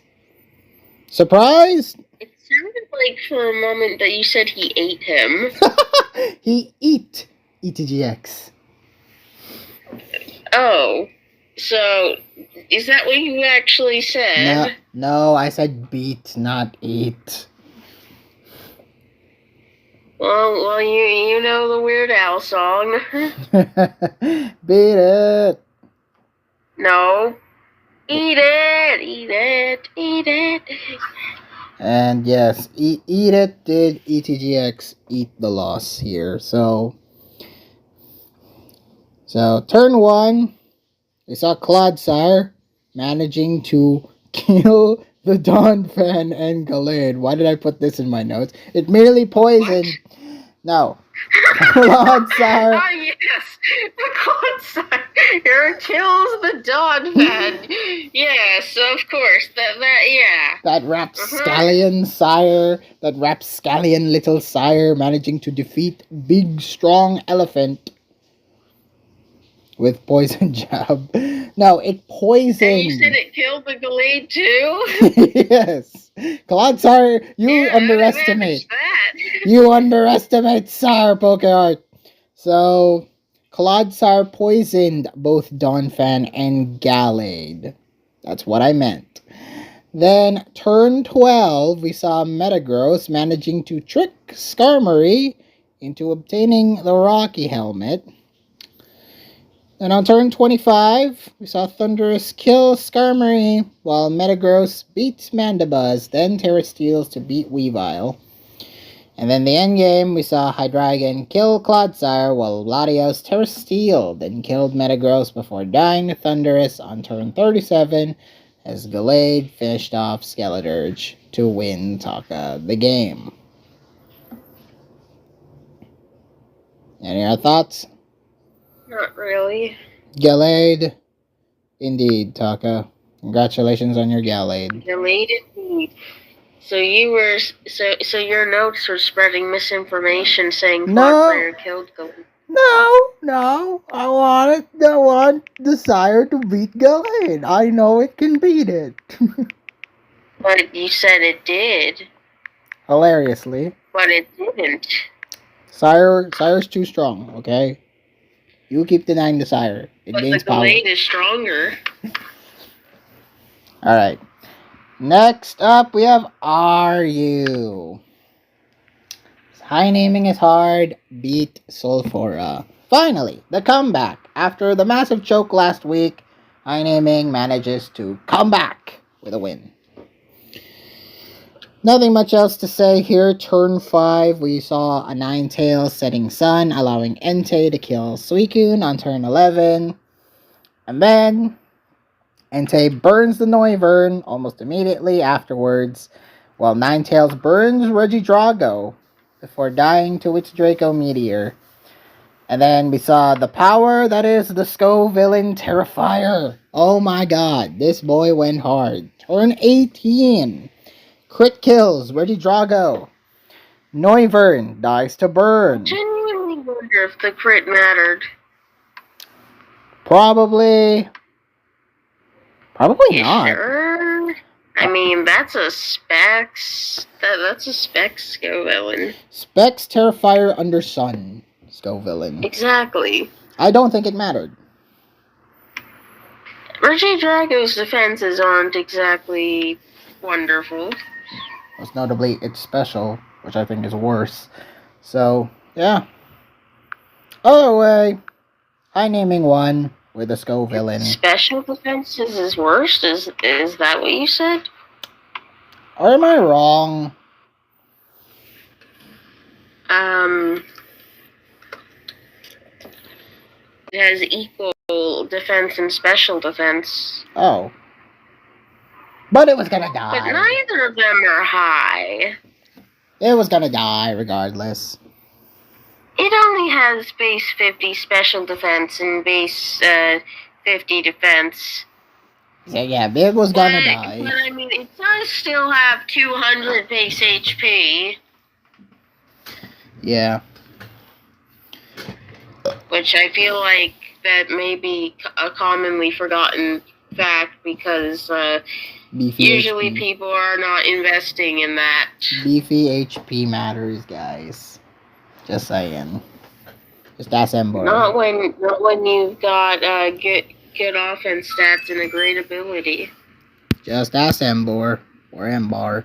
Alright, next up is NU. Ampha defeats the Griffin King in the last game of the week. This was the last game to be played. They played at what, 10 a.m. on a Sunday night for you, on a Monday morning for me. It was 10 p.m. for me, Mikoi. Yes, Monday 10 a.m. So this one was a long one, admittedly. Turn 2, we saw the vape burn the Scrafty, who rested it off, while Monkey Dory poisoned Flygon. That Scrappy spent so many turns burnt and resting that I started to wonder if it was shed skin at all. And then, well, it wasn't activating. It just wasn't activating for a while. It wasn't activating. He got to rely on rest instead. Monkey Dory poisoned Flygon on turn 19 as Gligar knocked the Zarina's item. Turn 30, we saw the Dunsparce Terra Poison losing the Basculegion as Monkey Dory tricked Slowbro Galar's item, killing Caparaja on turn 50. Then, on turn 68, we saw Zarina kills Basculegion while Monkey Dory kills Slowbro, as both Zarinas ended up damaging each other. They were basically stalling each other out until TGK's won on turn 105. Which is unsurprising. It had quite a bit more PP, and that included more PP for Synthesis.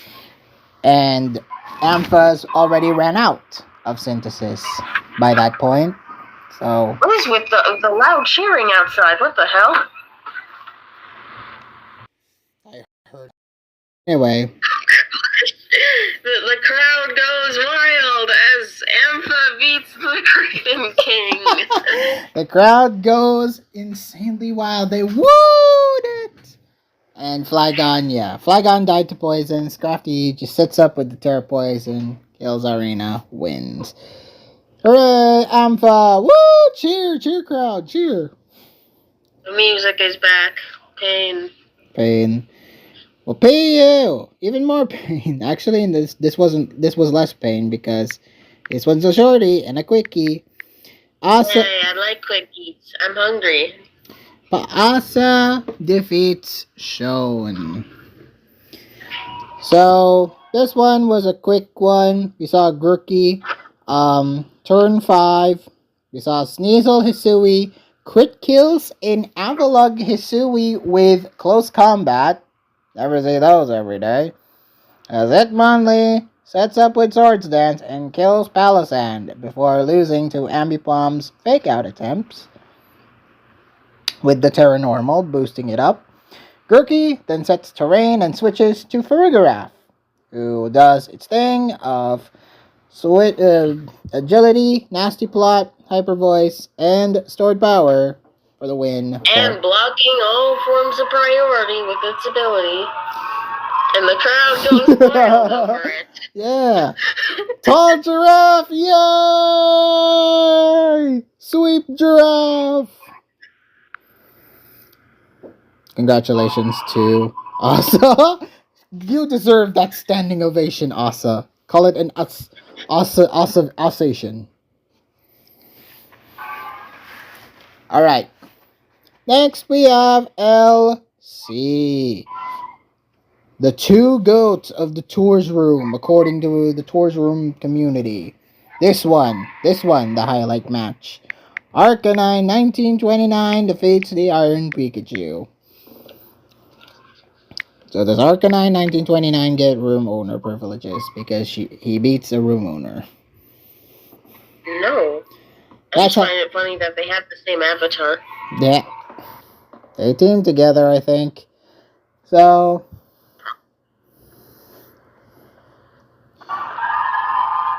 the crowd keeps cheering for this matchup, Miko. Do you hear them? The crowd that you're here, the crowd that you're hearing is probably the tours room community celebrating this matchup. Are you saying the tours room community found where I live? Oh no! I need to move. You need to move. They're gonna get me. They're coming for me, Miko. Yes. I don't have much time. Hide in a bunker somewhere. Alright. Turn 11. We saw Vullaby kill Mudbray. Then Heat Waves to kill Sandshrew Alola. As Arcs... They're really happy about that Sandshrew Alola dying. Yes, it's dead! You burnt it to a crisp! Alright, as Arcanine Sandshrew Alola kills Bagon. Then, in game, we saw the Vullaby kill Stunky before dying to Terra Water Mienfoo, while Elekid died to poison, as Fungus is Terra Steel to beat Fungus, winning the game.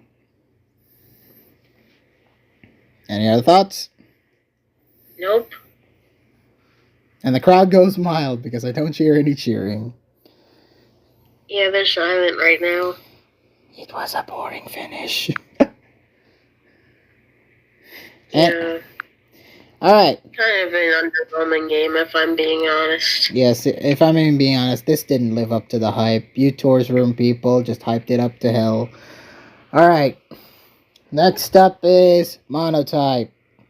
Cialao defeats Adjustments. Oh, yeah.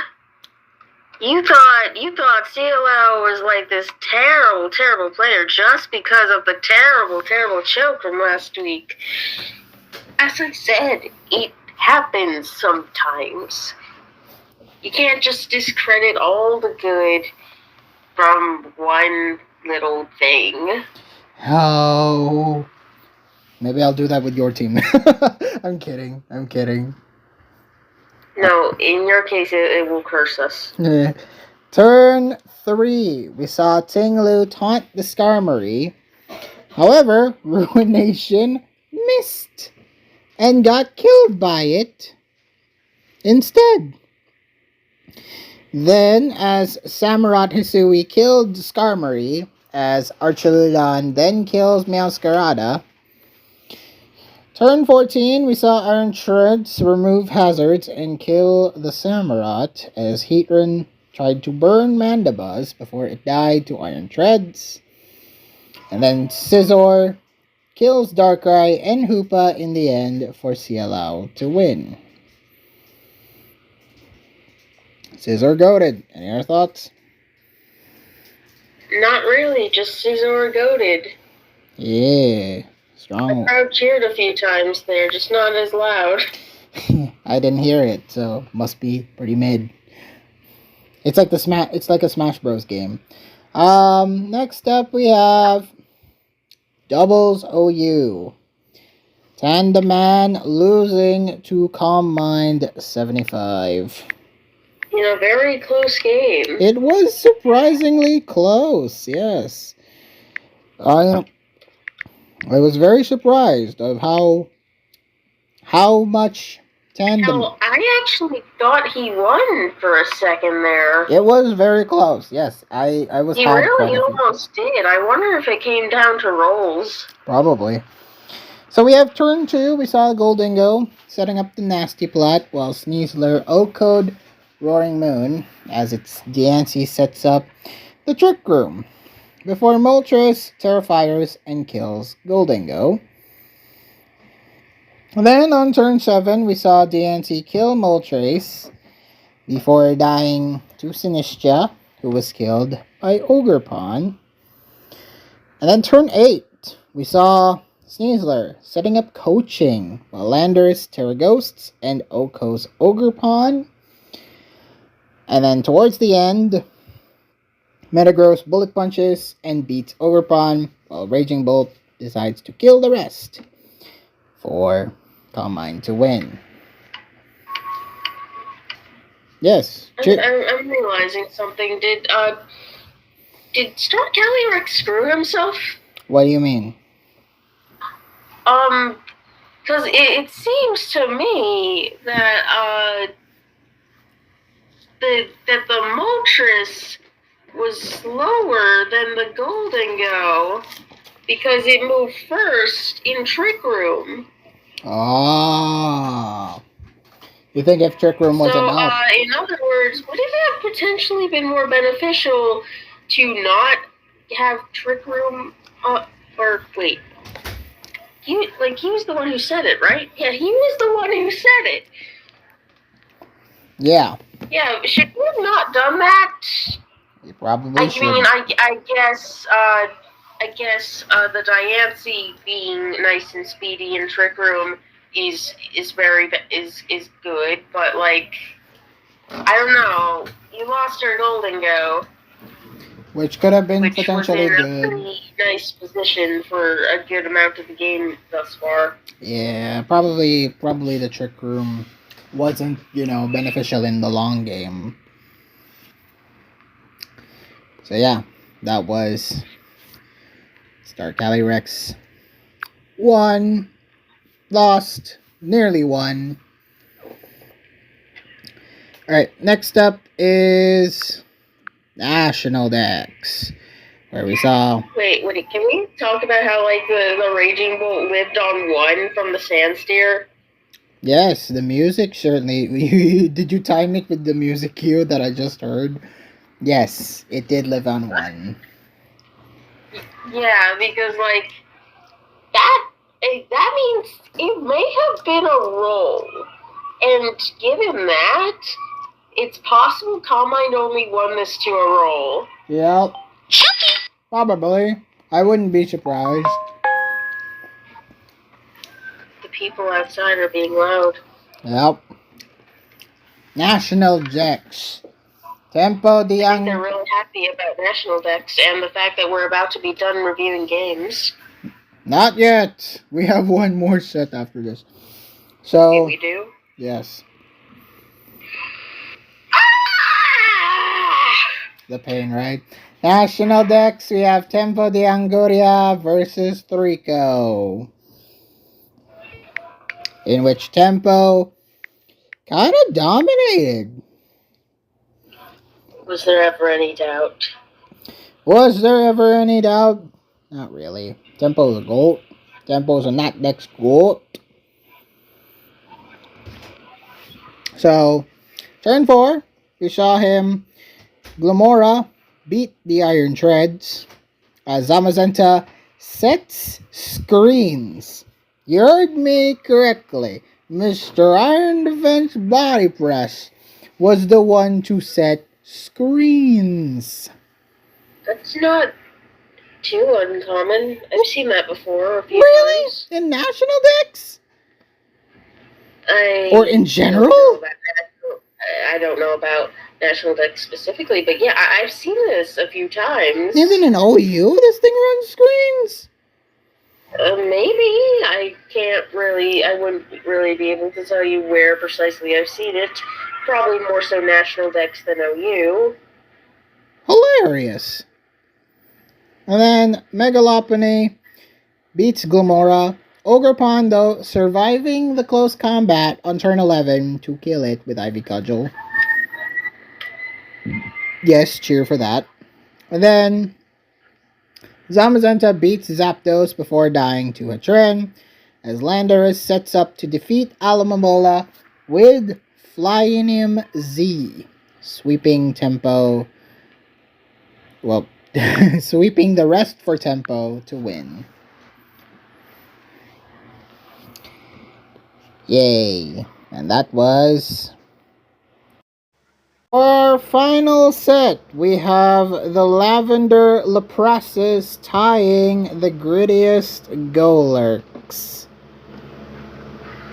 I'm sure the Labrases are happy about that.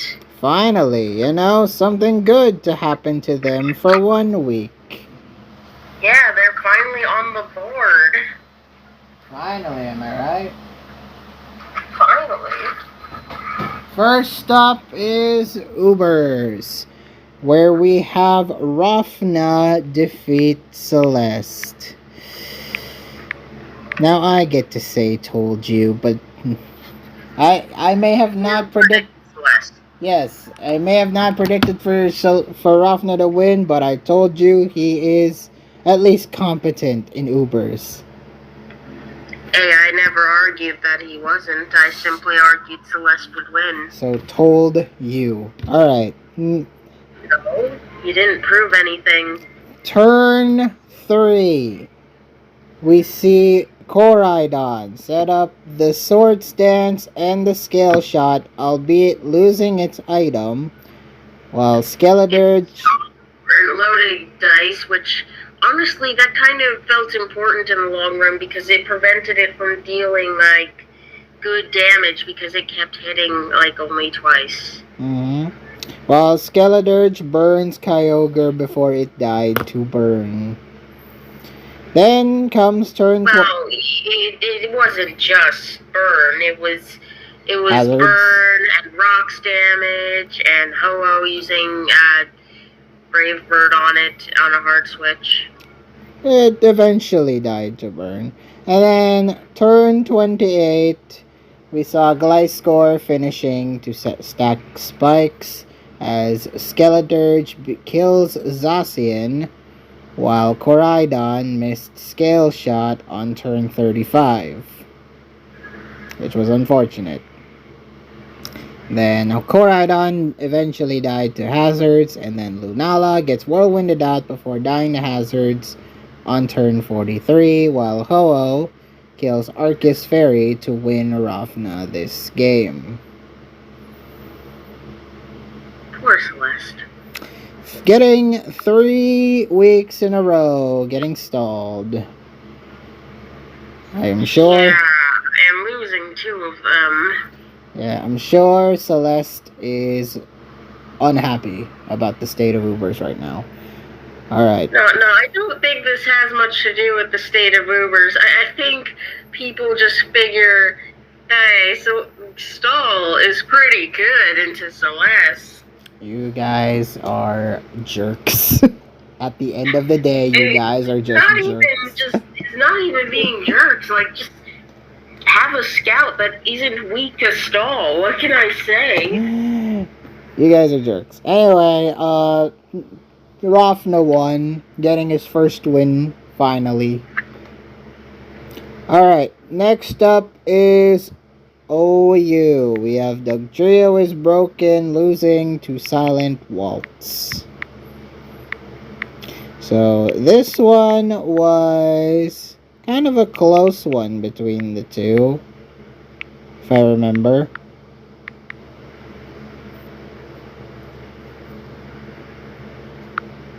Oh yeah, Zuri posted the replay, not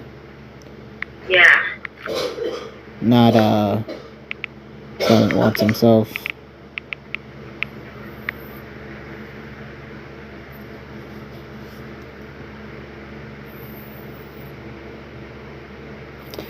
Alright, so this one, we have turn 8, where Dugtrio is broken. No, what the fuck am I saying?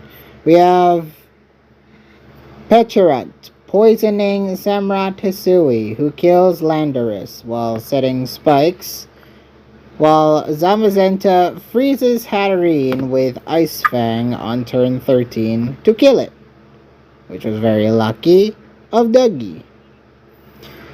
Then, on turn 17, we saw Goldengo kill Zamazenta, while Raging Bolt survives Goldengo's Shadow Balls to kill it, losing to Great Tusk. Then, on turn 21, Deoxys kills Samurott Hisui while Dragonite survives Sucker Punch to Dragon Dance to crit kill King Gambit on turn 26 with a nasty Fire Punch to boot.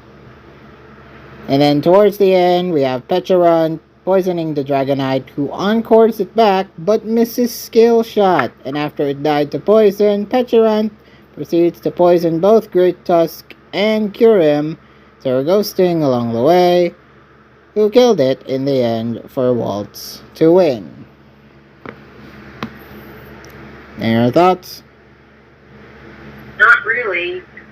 I know what kind of event is going on outside, by the way, and oh my god, that might be one of the longest lines I've ever seen. Good. So, it's so long. anyway, you did mention that Dugtrio versus Is Broken versus Silent Waltz, that this wasn't the only game that they played against each other. Yeah, they played for FCL like immediately after their BLT game, because apparently they were, they were playing each other for both tours in the same week. So they figured, hey, might as well get BLT out of the way, and then we can play the other one. I wonder who won the other one. It's probably Waltz. But yeah, good. I haven't checked, actually. I'm kind of curious now that you ask. I'll look. Silent Waltz won the second. Okay, so Waltz is 2-0 against Dougie. Well played. Alright, next up is the other OU game. We have a sub situation. No, this was the other one. It was a slot in set between Four Top and Click More Than Think. Yeah, and Click More Than Think he did. Yeah, it was very Click heavy, this one. So okay, you know who's who, right? I do know who's who because they said it as much in the first few turns of this game. Beautiful Mornings is Click, and then the other guy is Four Top. Yeah. So turn 3, we saw Deoxys sets hazards as Great Tusk taunts the Corviknight and sets Bulk up, killing it on turn 16.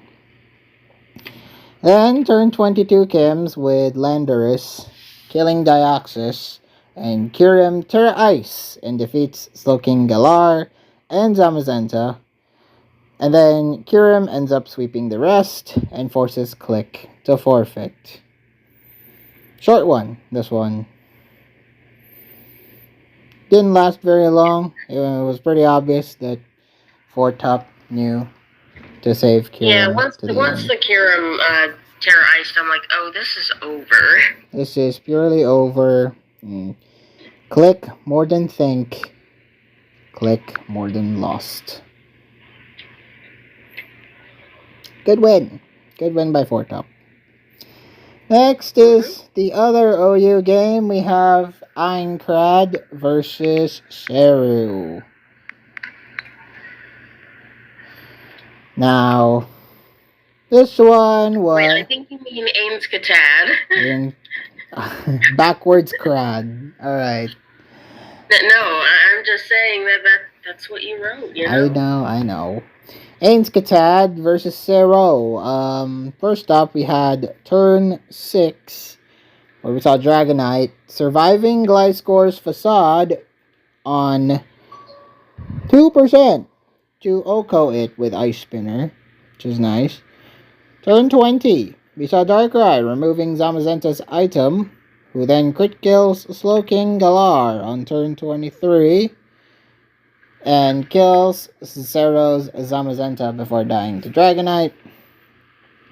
Then towards the end, we saw Goldengo tricking Dragonite as Sinistcha her poisons to survive Dark Pulse to beat Darkrai on turn 34.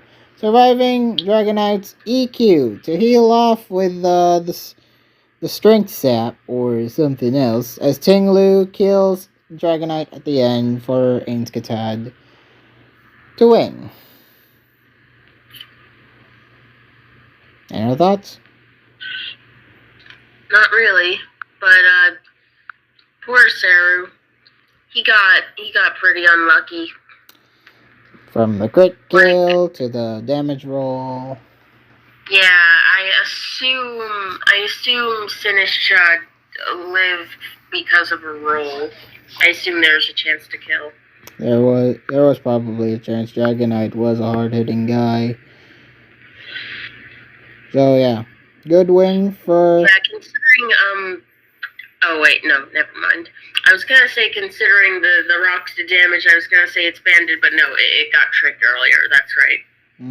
It got tricked. It's a good win by Ains. Next is Yu. Pote, so washed against Molmets. Yeah, Pote lost this one, extending his loss record to 0-3. Yeah. He's not won a single UU game. This is very different from one of the BF. Although I don't think it's 0-3. Has he played all 3 weeks? I'm not sure if he has. I think he has, actually. Well, I know the battling professor was in UU for week 1, or was that week 2? I think. Because he was facing Nasa. Yeah. So yeah, this is very different from from one of the BLT years. I think it was 2019 where Pote went 5-0 in NU, but that was in Gen 7. So yeah. I mean, to be fair, even I was kind of good at that tier. Yeah, didn't get to play it though. So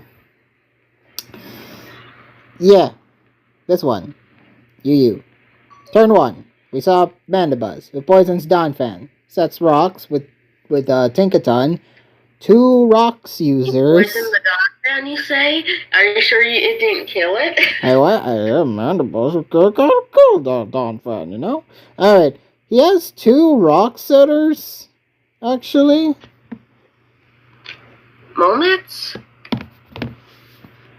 Or what? Or did he? Or Pote. I assume you mean moments.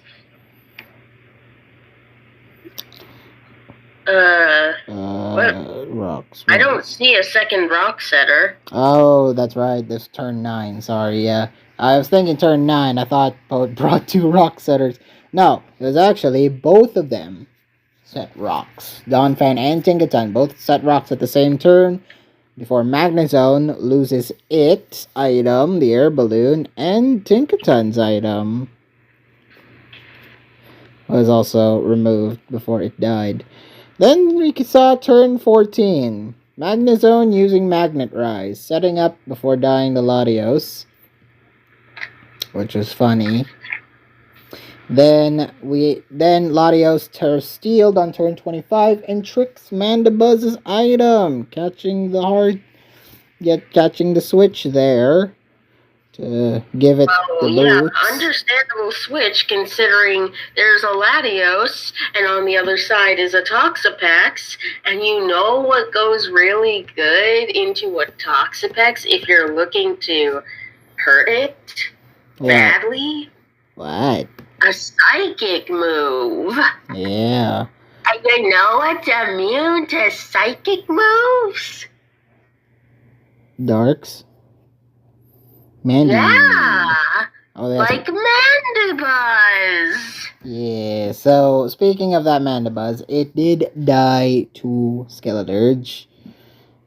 Then defeats Toxapex, and then Pote timed out. Molmets won.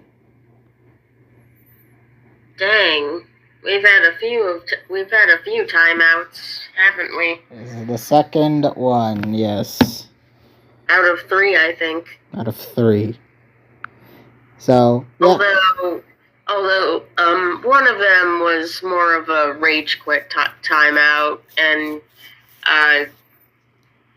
was this a rage quit timeout? It might have been. Might have been. I don't know. Probably was. I don't know. Knowing Pokemon. Yeah, the only, like, real legitimate timeout was probably Mikey facing Yerdunk, because that game didn't seem completely lost yet. He might have even won it. Yeah, if they got to play more. Oh well, that's fine. Moments won, proving us wrong. Alright. Are you what was supposed to be... yes. What was supposed to be Colin versus Dirk turned into Pesa versus El Cap KD. Okay, then correction. Dirk versus Colored Name, in that order. Ah, that's right, because Colored Name was the Lapras, and Dirk was the Golurk. Yes, Dirk the Golurk.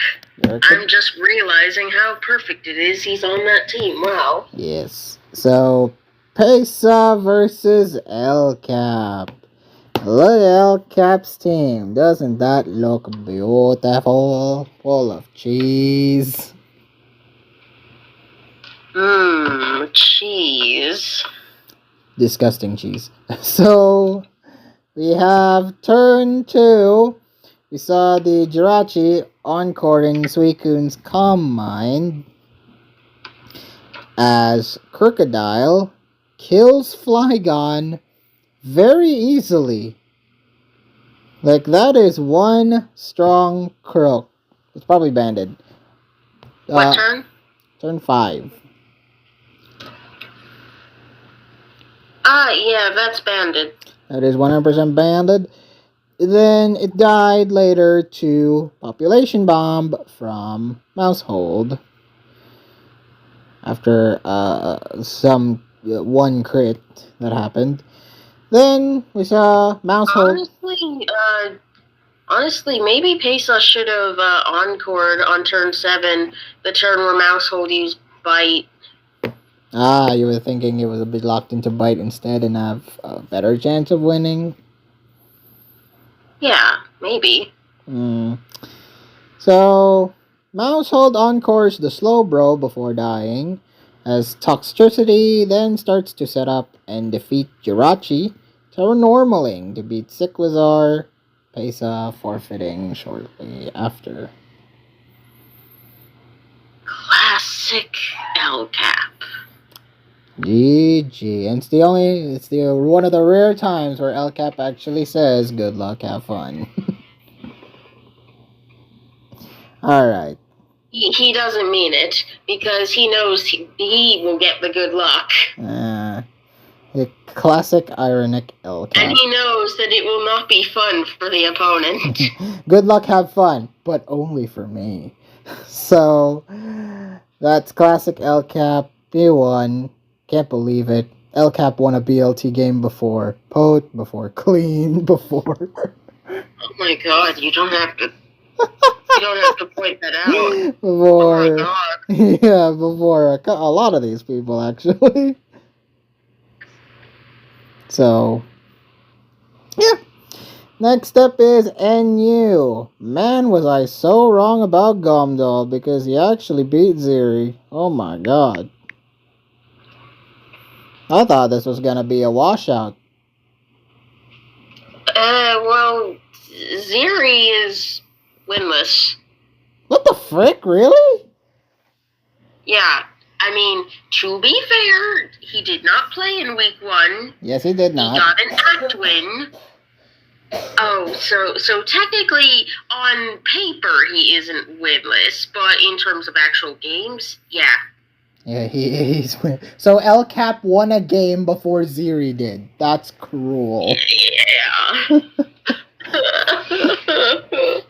Get El Cap. Why didn't El Cap play in week 2 or 1? Bro, El Cap would actually go 7-0. No re. Alright. Seriously. No. That's a cruel fate for people because, like, he would hacks his opponents every week.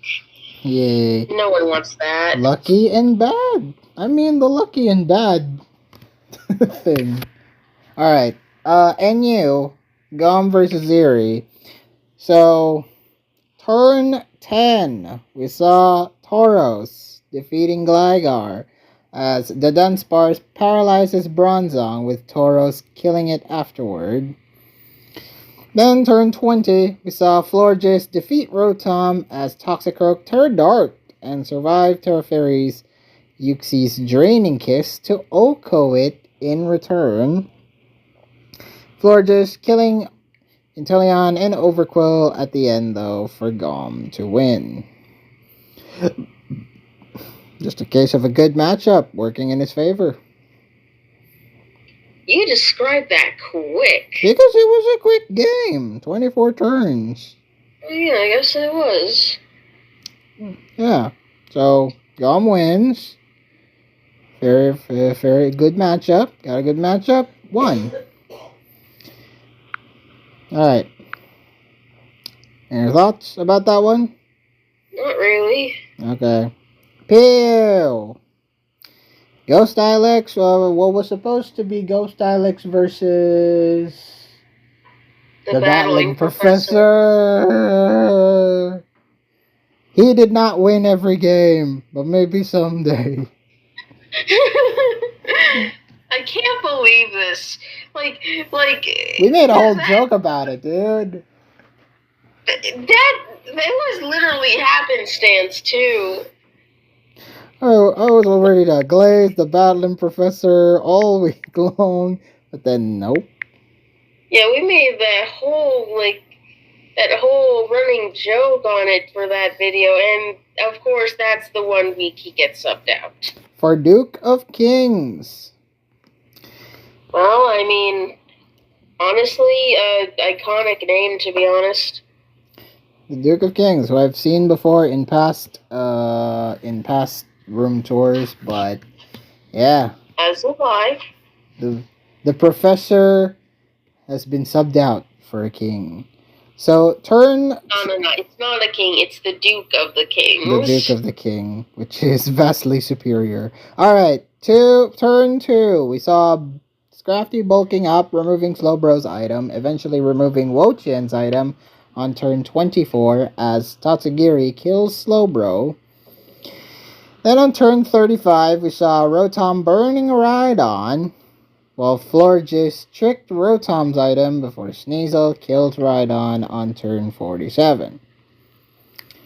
Then on turn 58, we saw Wo-Chien miss the Leech Seed, allowing Scrafty to kill it. How very unfortunate. Wait, what turn? Turn 58. 58. Missing the Leech Seed, allowing Scrafty to kill it, with it Terra poisoning against the Terra Bug Heracross to kill it with a Drain Punch. It was already won by that point. Tatsugiri. Well, actually, it didn't. It was not just a Drain Punch. It was 2 Drain Punches. 2 Drain Punches allowed it to kill it, and then towards the end, we saw Tatsugiri miss the Draco Meteor for the one final kill. Scrafty beats it with Drain Punch, and Sneasel at the end killed the Sneasel killed the Rotom at the end for Ghost Ilex to win. Any other thoughts? Not really. Sorry for miss. I don't know how much it mattered. I don't think it mattered. I don't think the miss mattered. Probably not. Ghost Ilex was very far ahead either way. Yep. LC. And we were happy. It's a friend winning a thing. Geoff 97 defeating Novax. Yeah! Geoff, you've done well. Have a cookie. Alright. What a coincidence. I have cookies with me right now. Yeah, have a cookie. Pokard will now serve you a cookie. Alright. Yes, I had 3 cookies. One for you, one for me, one for Kiev. Yay, I get a cookie. Alright, turn 1. Me and Fu remove Tinkatink's item, which it then stole its Eviolite in return thanks to Pickpocket. So Geov was taking advantage of Tinkatink's ability there. As it encored Marini before it died to Toad School. Then on turn 21, we saw Marini defeat the Toad School, while Novax's Toad School defeats Growlithe Hisui, while Marini poisoned Minfu. Then turn 32, we saw Vullaby Terra Ground on turn 32.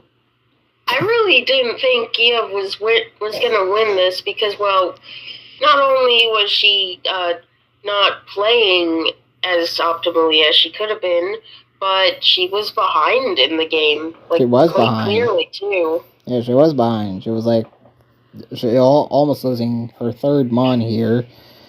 But this Vullaby was a trooper. It survived a crit Ice Beam from Marini. Yeah, why did that actually do, nothing? Wow. That, I don't think it has any investment or something. I don't know. Or low investment. Yeah, obviously, but damn. That's on a crit. And then it killed it. It killed the thing. Killed the Marini. Sweep. And then it just swept. Against Novax's team. For the end. Even critting that Minfu on the end there. To win Give the game. Yep. Terra Ground Vullaby. Special one. Very dangerous. Well, yeah. I really do have to wonder, Okay. I really do have to wonder if there was, nothing Novax could really do about this. Given the monster that he had, I don't think he had. Maybe Minfu would do something. I'm aware, but, could he not have, healed his Marini? Switch a lot? Drawn it or something? Switch continuously? Let Gia run out of PP or something? Well, no, that wouldn't be the goal here. The goal would be to kill the Vullaby. I don't know what Novax could have done differently. And, well, I guess Novax couldn't really kill it. I mean, Ice Beam was the hardest hitting move he had against it. Yeah. And that wasn't doing enough. I think he had to maybe attempt to poison it. Probably, yeah. If he had Sludge Bomb. Yeah, he had Sludge Bomb. He used it 3 times. Didn't use it against Vullaby, though, which was unfortunate. Yeah, I guess damage over chance of status, I guess. I guess that was his decision. Alright, next up we have Monotype. Captain Kraken losing to Hammy. Damn. Upending our predictions here. Well, I mean, this isn't really a surprising... It's not. Yeah, this doesn't feel surprising. But the teams they brought are very interesting, though. We see here the... Dark versus water. Rain. Dark versus rain in general. So, turn 1. Hoopa, Oko's Ogerpon. Barraskewda comes back in Oko's Darkrai. Hoopa comes back in to kill Pelipper. It was just that. Basically the whole game. Just back and forth Okos. Yeah, which, I mean, figures. But but upon seeing the matchups, I felt like Hammy might have have the advantage here because there's a Meowscarada. There is a Meowscarada that's just ready to just tear apart all these water types. And also there's a Hoopa, and like Hoopa, both Hoopa and Meowscarada are kind of things that if they come in, they're gonna kill something. That Hoopa carried Thunderbolt just for Pelipper. Well, no, I don't think it's that uncommon on the Hoopa. So, turn 6, we saw Mascanya defeat Swampert, and then Barraskewda defeats Hoopa before dying to said Mascanya. What are you saying? Mascanya, Japanese name of Meowscarada. Okay. Horizons has taught me a lot of things. Then the Muck-Alola poisons the Primarina, who kills Mandibuzz before dying to poison, as Muck kills Walking Wake to win Hammy this game. Very quick one. Again, very quick one. Yeah, quite. Even with a burnt Muck, Hammy still won. Alright, Pet Ultimate Review. We have Dublis OU. Crowcrumbs defeating Tenebricite. Now, this is a more surprising upset, in my opinion. Considering the momentum Tenebricite had for the past 2 weeks, and considering the luck Crowcrumbs has had, yeah, this was one of the genuine upset. Alright, for turn 1, we saw Ninetales Alola set screens as Landorus sets rocks before Kyurem kills the Ogerpon on turn 9. Then, on turn 11, we saw Goldango kill Kyurem before dying to Incineroar as Qianpao kills Sinistcha as both Landoruses kill both Incineroars. The Landorus kills... That was kind of a satisfying turn. Seeing two Incineroars just die like that. Yeah, for all the VGC folk, that would be the best thing ever. That would be like... Yeah, you show this to some VGC players, and I think like, they'd be like, yeah. They're like, they're going to heaven. So, Landorus kills Dragonite. Qianpao Terraghosting to defeat Landorus as Ninetales and Okidogi died to win Crowcrumbs the game. Yeah, good win for Crowcrumbs, I'd say. Yeah. Good enough game. It's a good enough game. And then finally we have National Dex. Churro Jr. losing to CLU. I really thought an upset was going to be in the horizon, but no. CLU did its CLU things.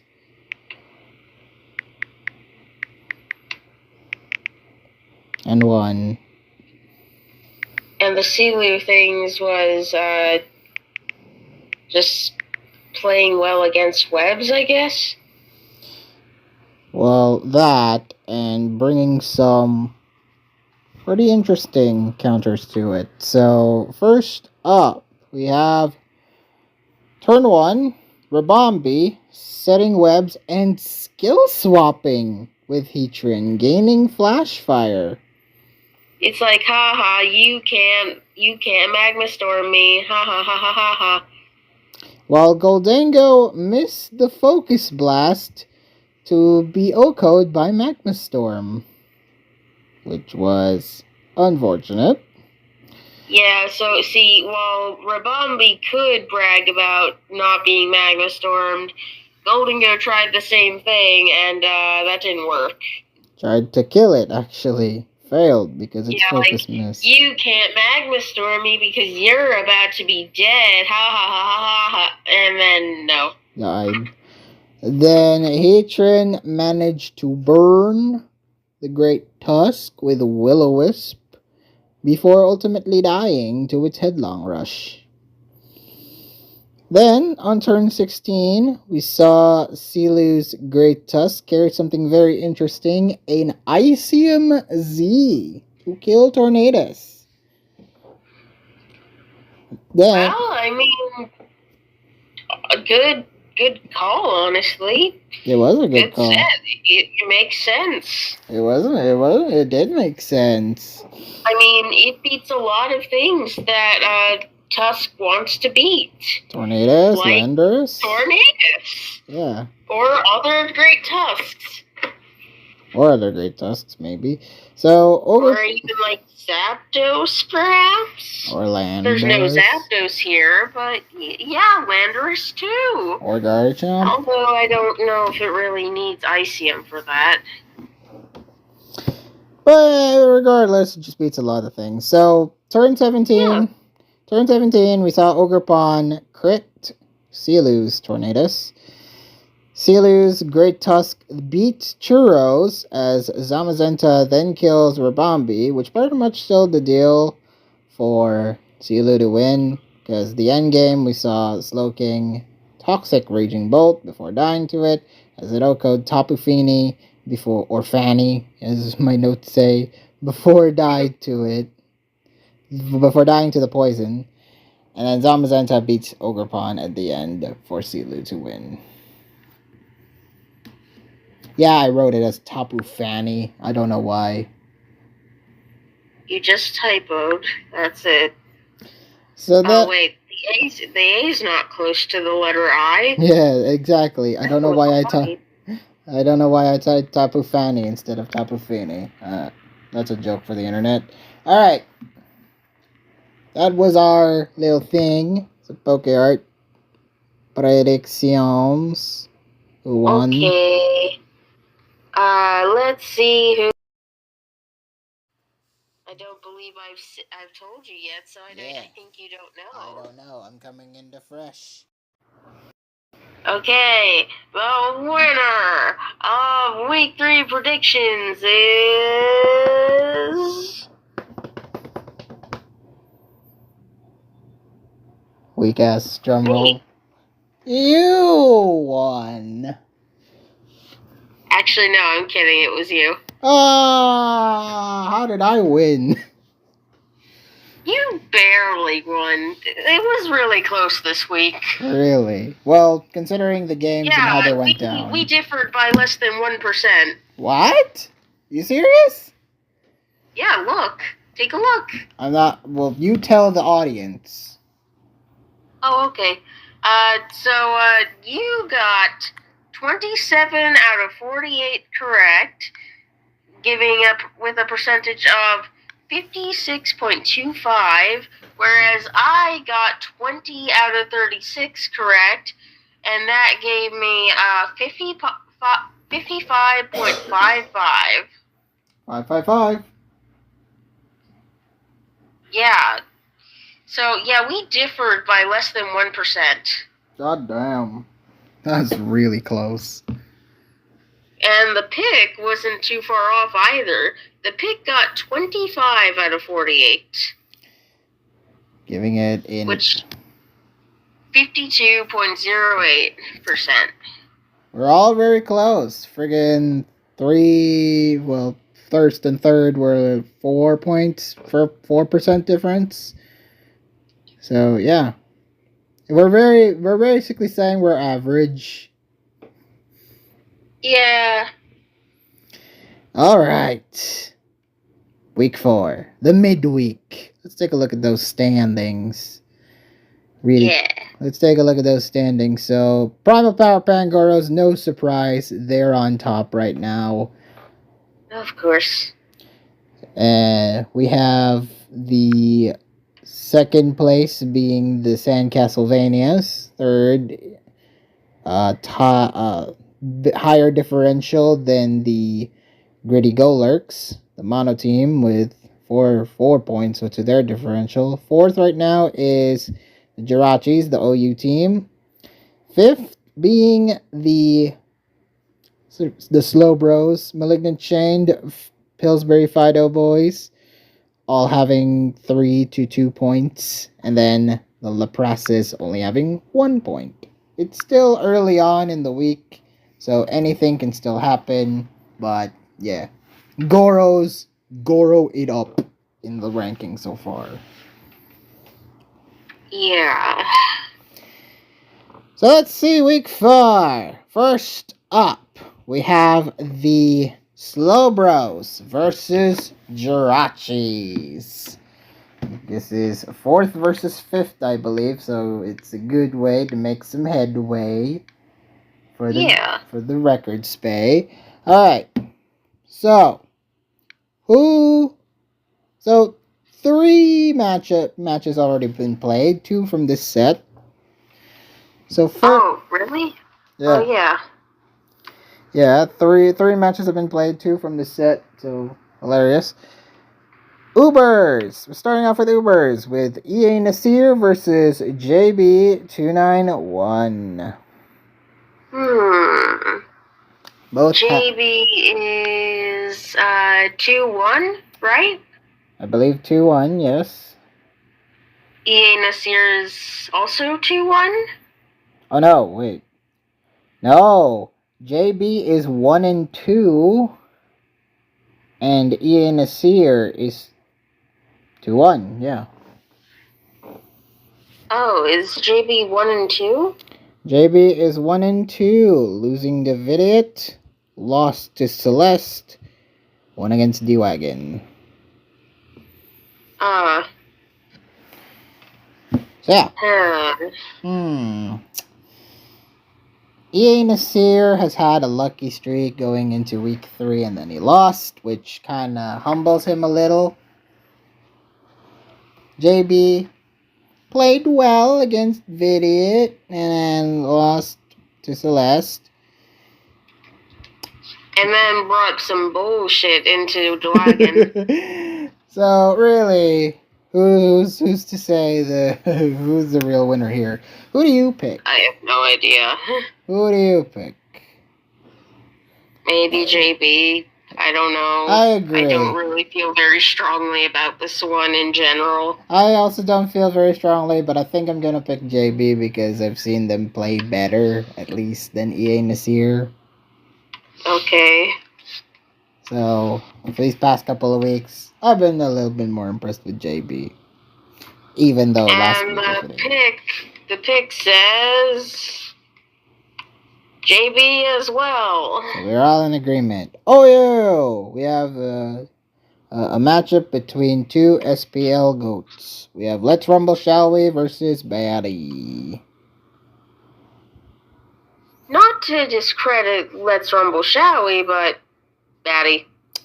Batty, yep. They're both 2-1, but Batty clearly has the stronger taste in OU. But Let's Rumble Shall We can still pull off an upset. I don't know what you mean by taste, but forget that. This is the strongest OU core in the tour. Yes, I mean they're the OU team. So Batty wins. Yes. Pick agree though. The pick agrees. The other OU game, we have Leroy versus No Name. This already happened. It's already been bolded in the OP. Would you have picked No Name like I would have? Brother, I did not deny No Name at all. He's become the OU king of 2026. So might as well pick. Yes, I was going with No Name. The pick was gonna go with Leroy. Maybe the pick knew something though. Oh, it knows. It always knows.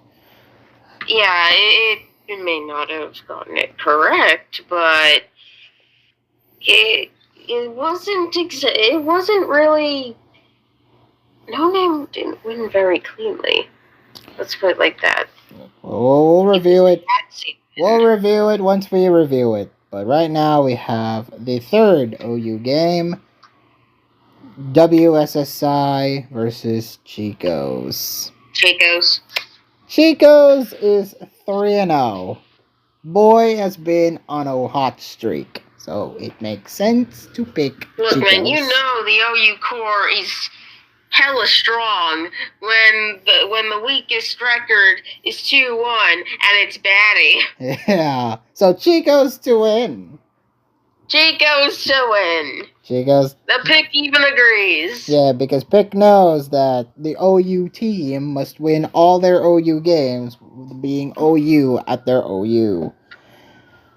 All right. Was the game Batty lost the only OU game they've lost? Yes. Yes. Whereas with our OU core, the JoJo's win versus shoot, who did he win against? Who did he win against? He went against Dougie. Right, Dougie. Whereas with us, JoJo's win against Dougie is our only OU win. Yay. So. That's not a yay, that's depressing. So, yay to the Jirachis. They're winning cleanly in all OU tiers. So, you see TGK versus Itoshi Flower. Itoshi Flower. Yeah, as much as, Itoshi Flower is kind of mid, honestly, in terms of this pool, but at least I can say he's a... Not in terms of this pool, I'd say they're actually decent. Yeah, in terms of the pool, he's one of the more better players, but like... Yeah, like, this pool isn't terribly strong. Let's be real. So he stands out, definitely, even though he does play kind of middling at times. I'll still pick him because he's the more dedicated main. Itoshi Flower. Yeah, I'm pretty sure he mostly does ladder stuff, but yeah, I don't know if TGK even plays at the tier. I don't either. And the pick agrees. Yeah. We have Sulfura versus Maxis. C23. Sulfura. Really? Why do you say that? Better player, in my opinion. Why not? Alright, well, Maxis did win, and his only win was an act goal. Yeah, so in other words, he's winless. In games, it's the Ziri situation all over again. While Sulfura may be... He's not winless, is he? No, he won against 8 Truck. I don't think... Sulfura's negative, right? He is negative, 1 and 2. But to be fair, haven't his opponents been kind of insane? Plus LBN, 8 Truck. High naming is hard. Yeah, he faced LBN in high naming. Those were his 2 losses. I think that's kind of understandable. So you're picking Sulfura, I'm picking Max. What? I don't know. I just have a feeling. That Max will win. Also, we gotta have some variety. We've been mostly agreeing. Well, yeah. I mean, there's kind of a reason we've been mostly agreeing. We are mostly agreeing. I want to have some spice. I'm picking Max to win. Okay. If you want some variety, or if you want more variety, I could reasonably see you predicting against what I will predict next match. Uh-oh. Well, who does pick say first? The pick agrees with me, picking Sulfura. Alright. And we have Rule versus... Besides, Sulfura has the higher number here. Like, that's Sulfura 28 versus Maxis 23. Come on, Miko, it's basic math. Yes, PokeR 2004. Yes. Alright. NU. Rule versus Regiboob. I get the feeling that I know who you're going to pick. Uh-oh. Are you going to pick Regiboob? I was gonna pick Regiboob. Oh no! Why do you know? Because I can see into your mind. She's such a psychic. He beat Actor 6 week 1. Yeah, I guess. What are you picking? I'm going Rule. Really? Why Rule? More dedicated and humane. Even though he is winless. Lost to I Hacker. don't think he hasn't been playing every week, has he? He lost to Hacker, he lost to Nemose, and he, in week 3, absent. Well, maybe with a break you can come back stronger and better than ever. We'll see about that. Who does pick side with? The pick sides with you. I mean, I'm not gonna lie here. It's not gonna surprise me much if Reggie Boop wins. I'm just picking Rule. Alright. Next is PU. Sean versus Me Empty. Shown. Me Empty has only won once, and it's against Failbur. So. And Sean has won. Hey, wait, was Failbur in last week? No. Just occurred to me. No, it was in week 2. He dropped a subbed out week 3. Dang, no one got to 6-0 him. So, Sean, meanwhile, is also 1-2. Only one against Terracotta. So. With his other losses being to Asa and Telenet, right? Yep. Asa and Telenet. Understandable losses, I think. Sean may be the more better player, but I feel like the more better player might be Me Empty. I'm picking Me Empty. No.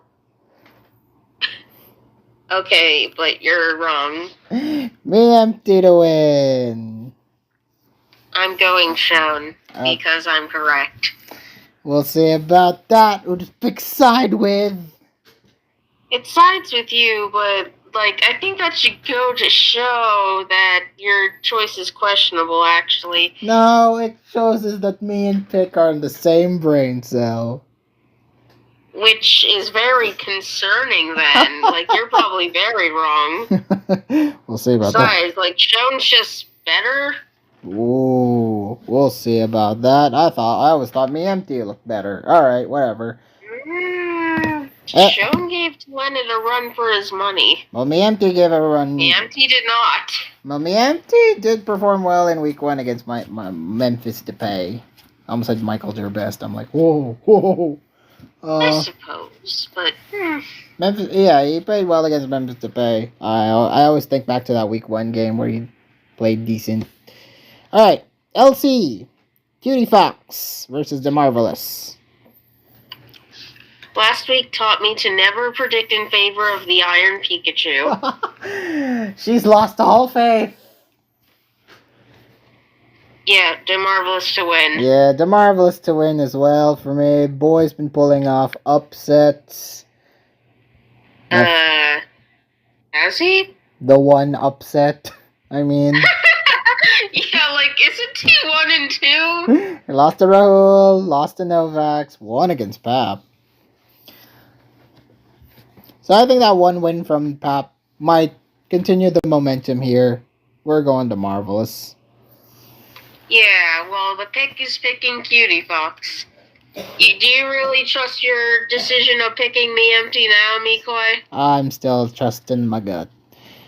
Monotypes. Yellow versus Clueless Magnet. Now, this one taught me to never pick against Yellow, even though he did play shit in week 2. No. You see, what week 2 teaches you is that you should never pick against WinCon.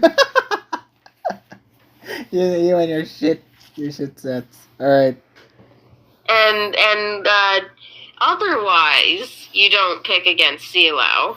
Alright, CeeLo to win. Yes.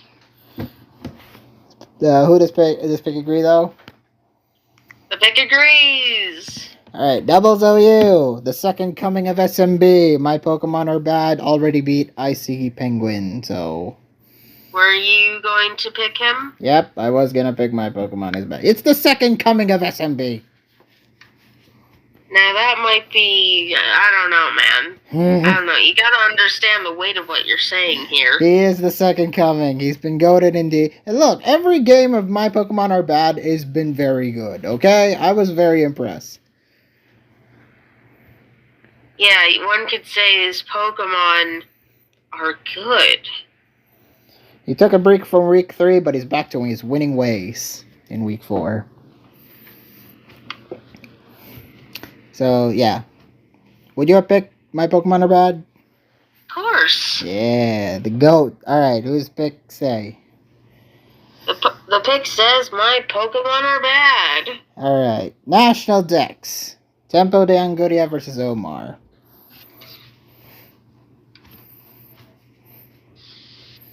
Come on, Mikoi. You know what to do here. Listen, I know Tempo de Anguria may be the better player, the better builder, the better at the skill of National Dex, better at adapting the meta. But the Giga Chad tier leader, though. Yeah, the Giga Chad tier leader is 1 and 2. It was 1 and 2. Are we really predicting against Omar again? What for 1 and 3? New negative Omar again this year? Come on. You are cruel. You are harsh. Tempo de Anguria to win, though. You're calling me harsh. Come on, you're in line with me. What does Pick say? The pick says Omar because the pick doesn't have a brain and is thus unable to think. Tempo de Anguria to win. Give yourself one slow, bros. You have your Noctex god. This is perhaps worth noting. This is a rematch from last BLT. Yep. Possibly a three-peat. Possibly a three-peat, and I think Tempo de Anguria won both games. No, he didn't. Wow, really? I think he won one of them and lost the other.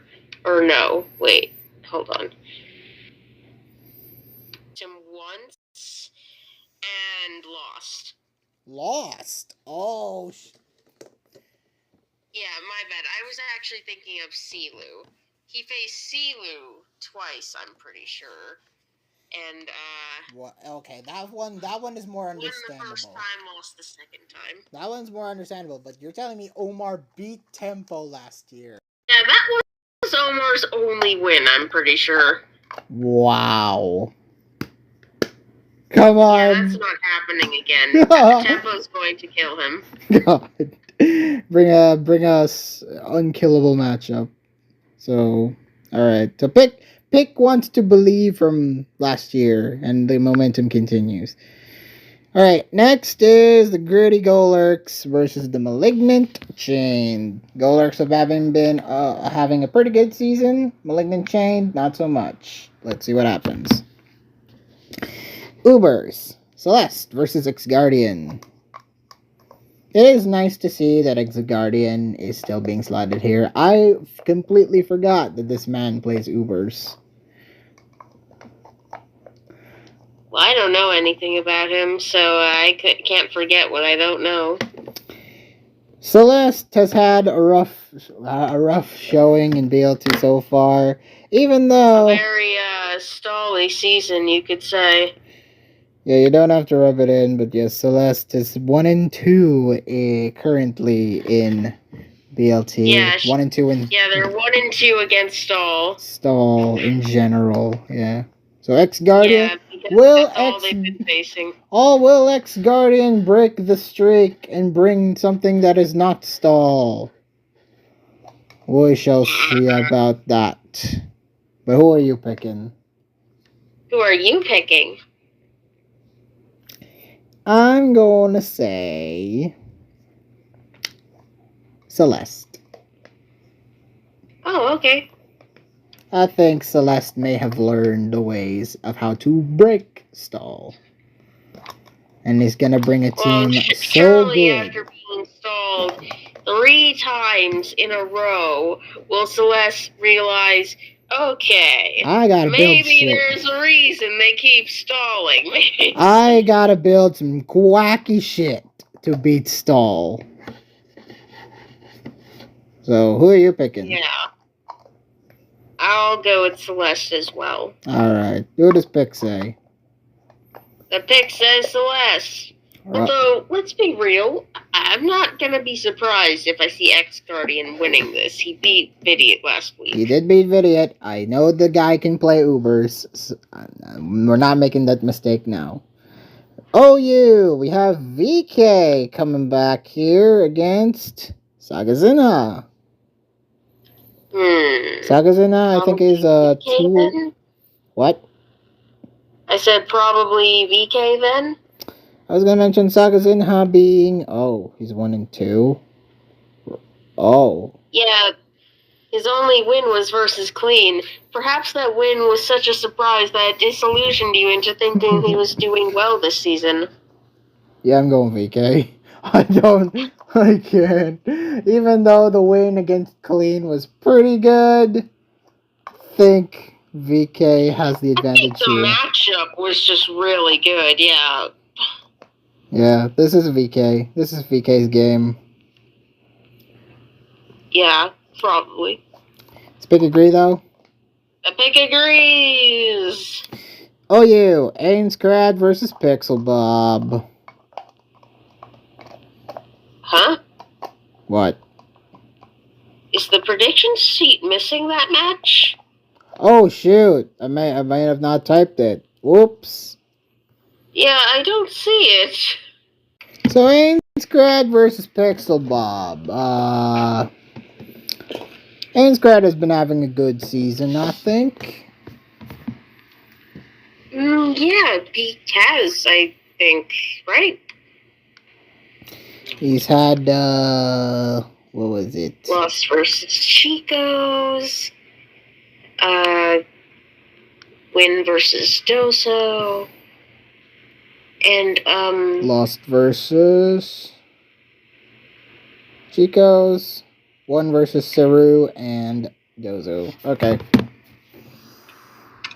Yeah, Ainscrad. Ainscrad has had a pretty good season, while Pixel Bob was having a good season until the you-know-what happened. So, win versus Handyman, win versus Vios, loss versus Gross. They have the same record. Yeah, Ainscrad is having a pretty good season. Pixel Bob was having a good season until what happened in week 3. So, I'd say the downward begins for Pixel Bob here. I'm going Boyne.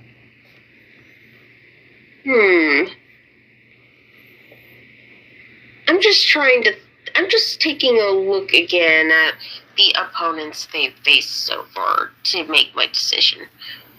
So, Tandaman, Vios, Rosa. With the loss being against Rosa. And, Ains.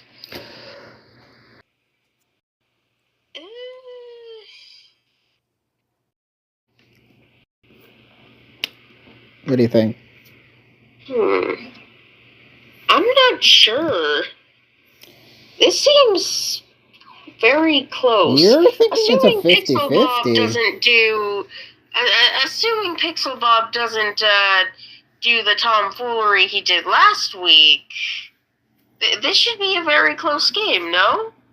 I mean, it will be... Well, Pixel Bob will certainly have to put up a fight, but I think it's gonna be... I think it's very cut and dry.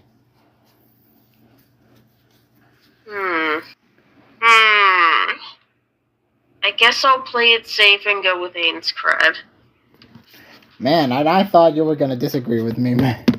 Alright. We both picking... Nah, I'm not the betting person. Yay. Yeah, reserve that slot for me. Although, Although now Pixel Bob's gonna win, I just know it. Does Pick agree, though? Yeah, it agrees. With Ain't correct? Yeah, Pixel Bob's totally winning. The pick says Ain't correct. Pixel Bob's gonna win this. Alright, OU. We have Fortup versus Mikey Mon. Interesting. Mikey Mon's been slumping. Fortup did have a pretty good showing against Click More Than Think. I'm gonna say Fortup. Well, to be fair, Mikey Mon timed out last week. We don't know what would have happened. Yeah, but I'm still gonna say Fortup. Okay. I think I'll still go with Mikey Mon because he's probably the more experienced one. Think so, huh? Alright. Yeah, and to be fair, Fortup was facing a guy who doesn't really seem to play much OU in Smogan tournaments. Interesting. Mikey, does. He does, which is why I credited to him picking him last week, but like this week though, I don't know. I think Fortup. Well, to be fair, you were picking him against your dunk, which I felt your dunk was probably the better one. Okay. Alright, so we disagree who to pick side with.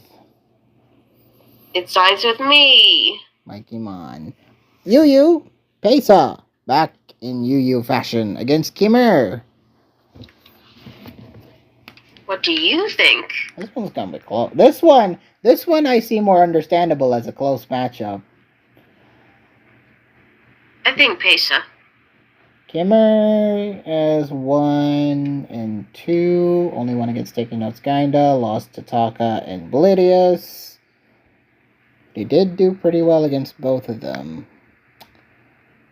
Pesa beat One Last Kiss. Beat Atoshi Flower. Lost to El Cap. 2-0 though in UU so far. Yeah, Pesa. There you go. Pesa to win. Does Pick agree though? The pick agrees. Are you? We have. He's been agreeing with us a lot. Alright. Suspicious. Are you? We have Dirk versus LBN. LBN. Yep. I was concerned a little bit that you were gonna go Dirk, but LBN has been kind of goated in RU. Sorta. I'm pretty sure they won last week to luck. But yeah, sure. He's 3-0. He beat Sulfura, he beat High Naming, he beat Lost Memories. Yeah. And 2 of those wins weren't exactly good. But he is the stronger player. I still don't think Dirk is all that good either, so... Yeah, I think LBN's clearly the better player of the two, so... LBN. Does Pick agree, though? LBN. The pick says Dirk. So first time it's disagreeing with us. Dirk the goaler. The goalie! And you. We have Gom versus Hacker. Ooh. This would have been a highlight match for me had Hacker had better luck this year, but unfortunately, Hacker is currently 1 and 2. Are we going Gom? He won against Rule, lost to Ampha and Acrotix. Gom won 2 games, I believe. With their only loss being to Nemose, but one against Regiboob and Ziri. So I think the momentum is going to continue, honestly. I think I'm going Gom. Never deny Gom. Okay, I'll go Gom as well. Man, it's really weird that we're predicting against Hacker. But, yeah. Pick agree? The pick agrees. PU, we have Ghost Dialects versus Terracotta. I feel Terracotta. Yeah, I feel so bad for this dude. This dude has had such a cursed BLT. I think he's had other cursed BLTs as well. This one feels especially cruel because Eh, I could see some potential for Terracotta, but like, come on, 1 and 2, the only one against Asa, and it was because of the confused ride-on.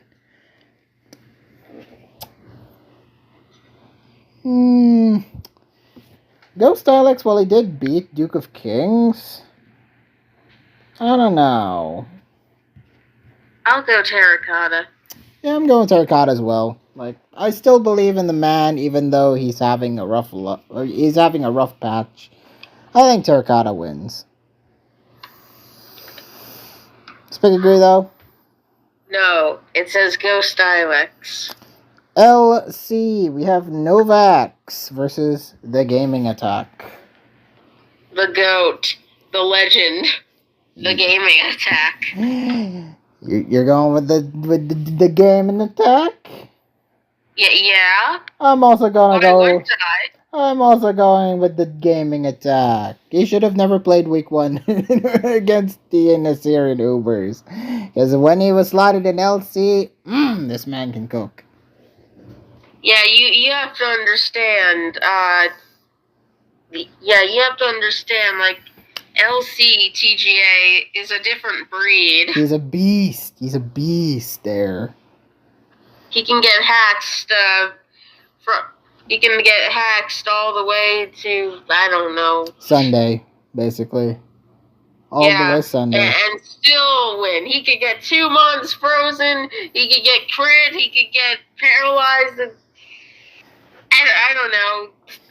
That's not entirely accurate to what happened to his game, but, like, the 2 freezes thing is accurate, and he still wins. 5 years ago, you made fun of his username, but now he's the GOAT attack, the Gaming Attack to win. 5 years ago? I think 5 years ago, or maybe 3 years ago, actually, more accurate, but like, yeah, you made fun of his username a while back, I remember, but... 5 years ago? Yeah. You're old, woman. Accept it. That can't be. You're old. You're old. No, that's not what I'm in denial about. Was TGA even, like, in tournaments, like, 5 years ago? I believe so, yeah. Really? Yeah. I've seen in him BLT? around. Not in BLT, but in, like, room tours. Then why would I have made fun of his name? It's just funny. No, I just remember past videos we've had over the years. Anyway, the GOAT attack to win. Does Pick agree, though? Yeah, wait, no, the pick doesn't agree. Goes for Novax? Okay. Yes, it says the anti-vaxxer will win over the gaming awards. It's not even that's not even a real award show. It's the Game Awards, not the Gaming Awards. Fuck! Alright, Monotype. We have Captain Kraken versus Tare. Possibly the highlight matchup of the week for Monotype. Yes, for Monotype. Like, I was gonna say, in general? For Monotype. Monotype, though? This one is a delicious matchup between 2 mono goats. Who would win? Man. There are records. Captain Kraken lost last week. Kraken is 2-1, right? So is Tare. Both are equal, dude. Both are equal in skill. Captain Kraken lost to Hammy, Tare lost to CLO. Yeah. So who would win? Who would win in this scenario? Well, let me look at the opponents they've beaten.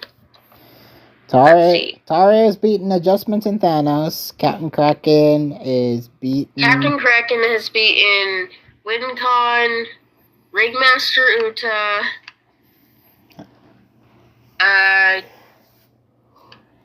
Lost to Hammy. Yeah, well, Tare. He beat Adjustments and Thanos. I just said it. Yeah. So I don't know. Both are good. Both are really good. Maybe Kraken. I'm gonna go Tare. Oh, okay. Yeah. So, all right. Who is picked side with? The pick sides with me. All right. Pray the matchup goes all right. Doubles OU. We have Krocrums versus Lugia Japan. Lugia Japan. Lugia Japan. You understand this man is secretly pulling his weight here.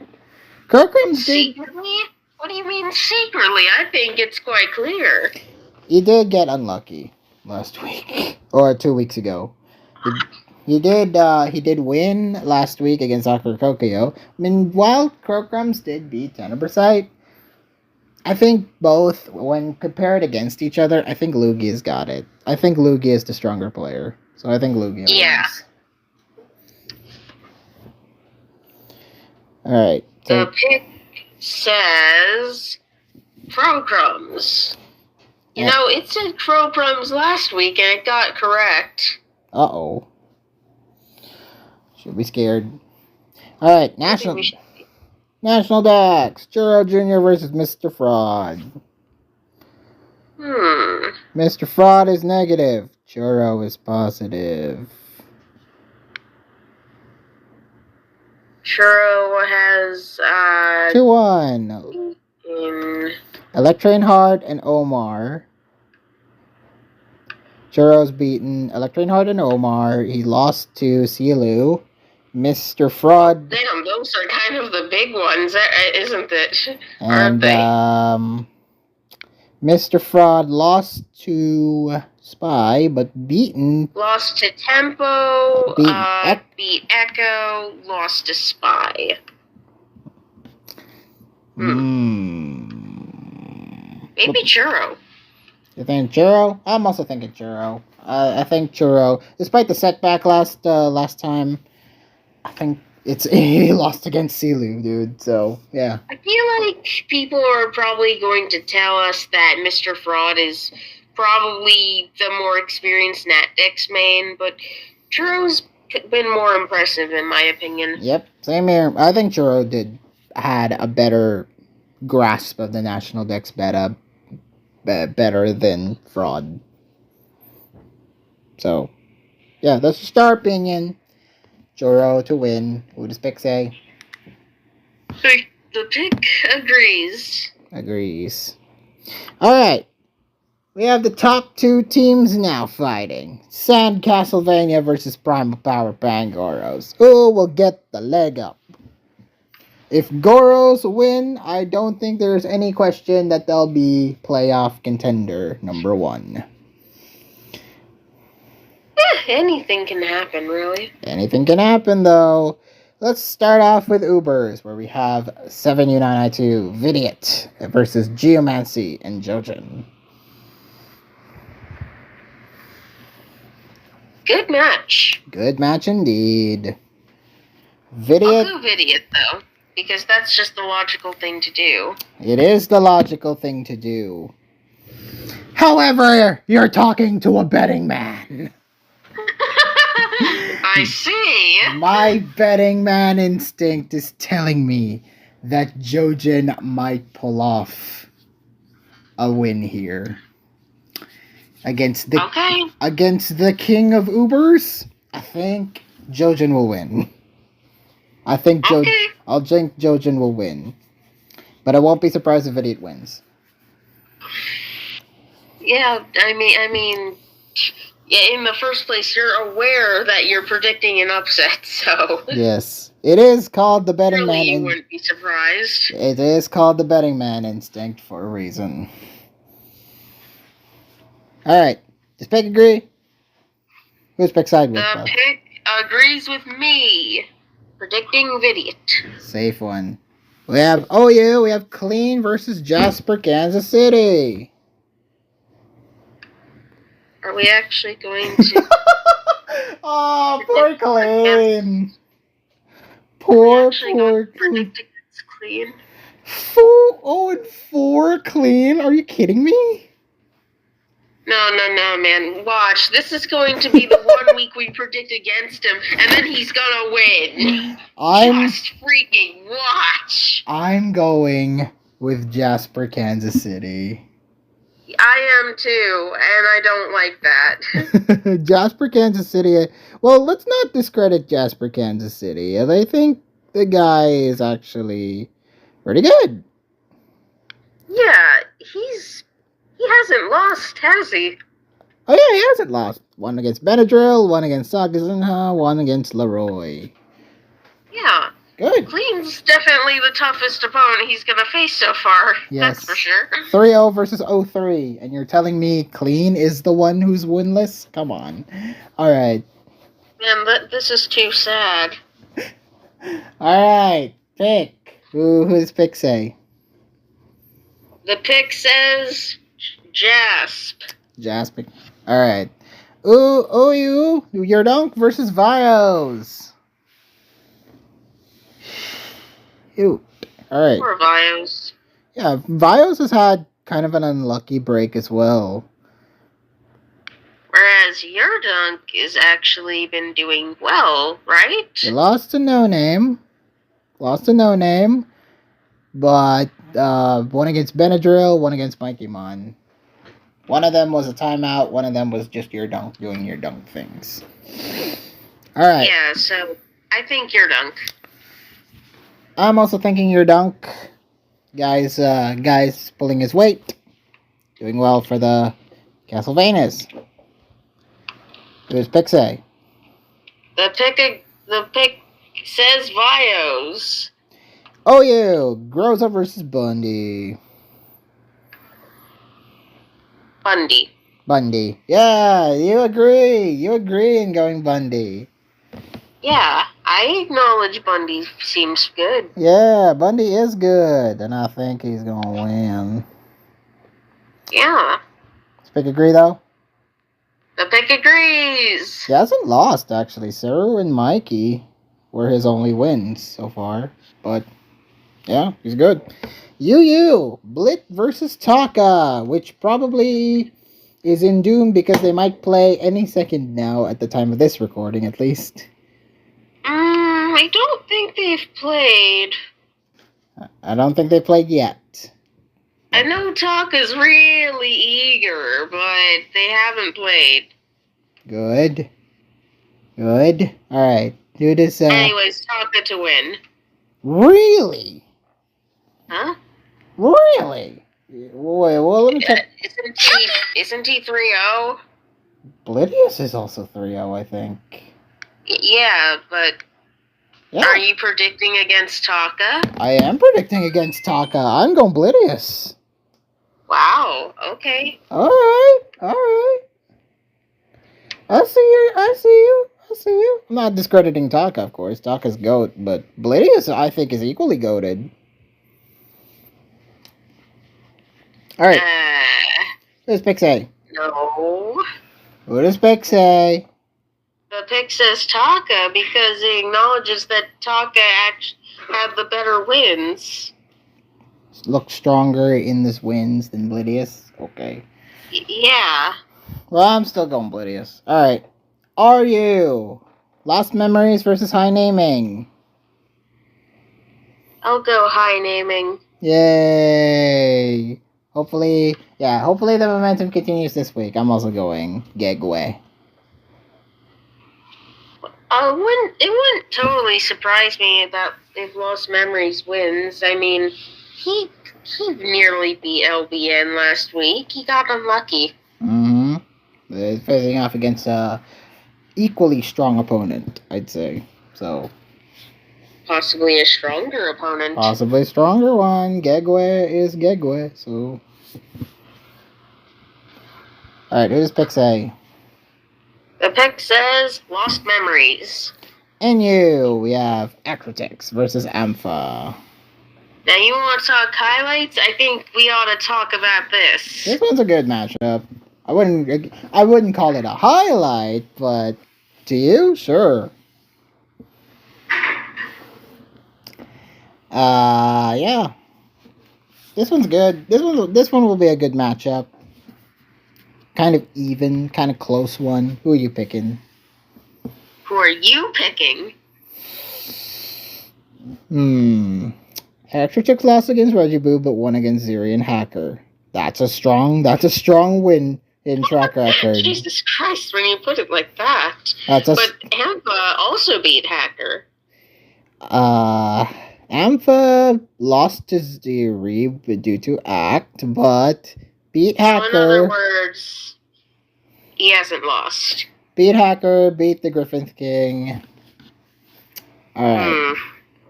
Two people. The opponents are leading me to say this could really go either way. I'm thinking Asher 6 though, because his strength, his track record of beating people is a lot better. I suppose so. I get the feeling that if I go Asher 6 though, Ampa's gonna win. Would you want to disagree or agree? I'll agree with you. The lineup of opponents he beat is definitely more impressive, but Ampa has not gone against Ziri, so he did. I wonder how that would go.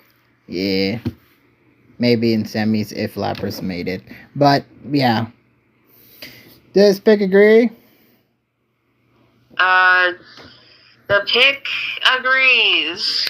PU, Memphis Depay defeating Asa. I would have gone Memphis Depay because he is the strongest PU player that we have. And he's proved it by defeating Asa.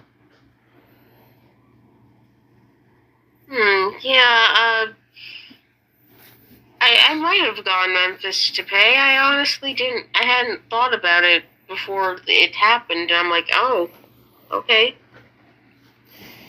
Yeah, Memphis Depay is currently the king of PU right now. So we'll see about that. I wouldn't say that. Dude, he's good. Don't deny. Yeah, but is he a dedicated PU main? I think you need to be a dedicated main to your tier. He's been very impressive at adapting to PU. Come on. Sure, but again, I don't think you should be calling people kings of tiers if they're not dedicated mains at the very least. King of PU and BLT. Okay, there. Okay, fine.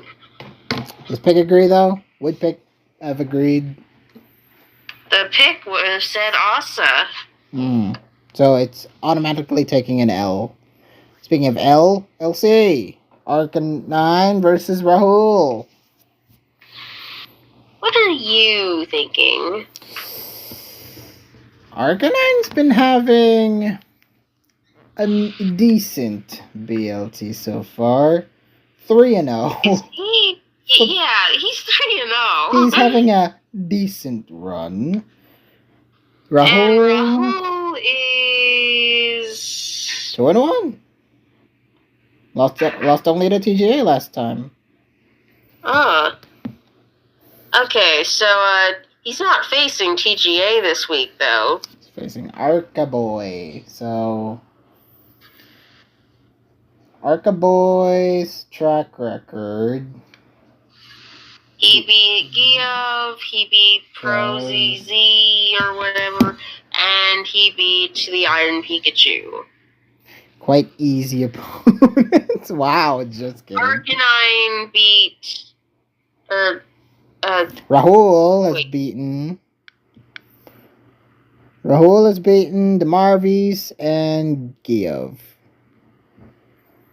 Yeah, and lost to TGA. Who are you picking?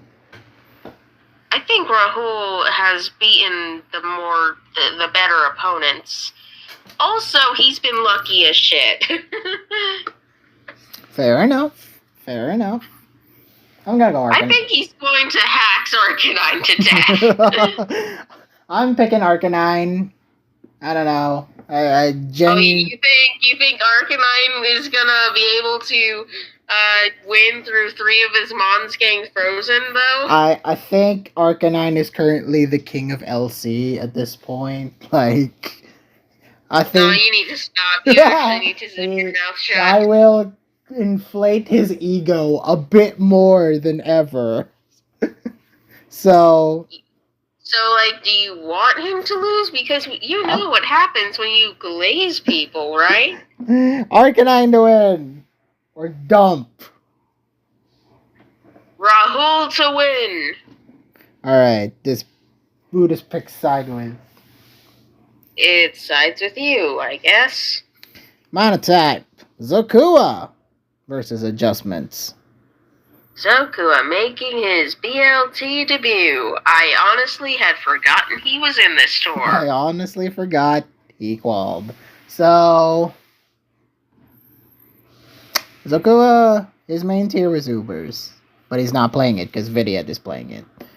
So he's settled for Mono. I mean, he likes Mono too. He does like Mono.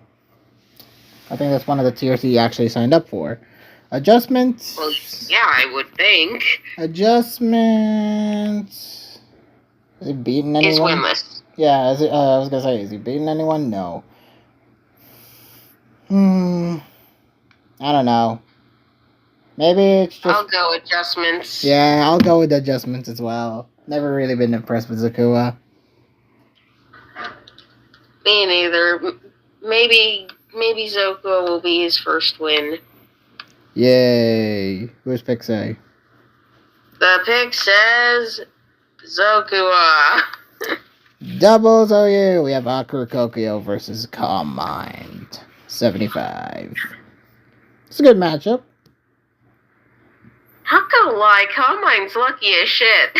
Wow. You are just influenced a lot by your doubles cord. Well, no. I'm being objective here. The Lugia JP game last week as well. His Raging Bull presumably lived on a roll. That's what won him the game in theory. So lucky as shit Calm Mind versus goated player Akaru. What do you think? I should think Akaru, but if Calm Mind wins, it's probably gonna be a lucky win. Dude, Akaru is negative. And so would Calm Mind be if he hadn't, if not for his luck in a couple of those games, you know. Well, I'm going with. You know what? Let the luck prevail. I'm going Calm Mind. Oh, okay. I thought you were going to say that anyway, but okay, I didn't realize it was Akaru that was making you hesitate. Yeah. Rather than Calm Mind. Yeah, let the luck prevail.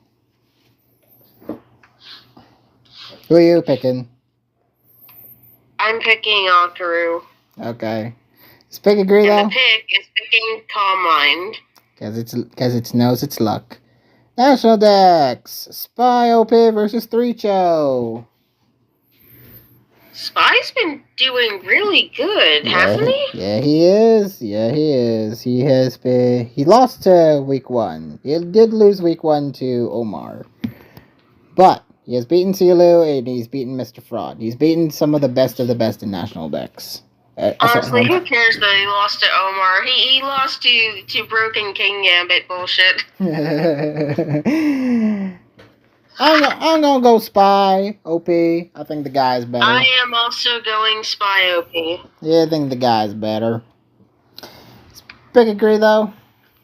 The pick agrees! Yay. And now you can stop predicting now because the last match. Yay, I can go to sleep. So, Pillsbury Fido Boys versus the Lavender Lepresses.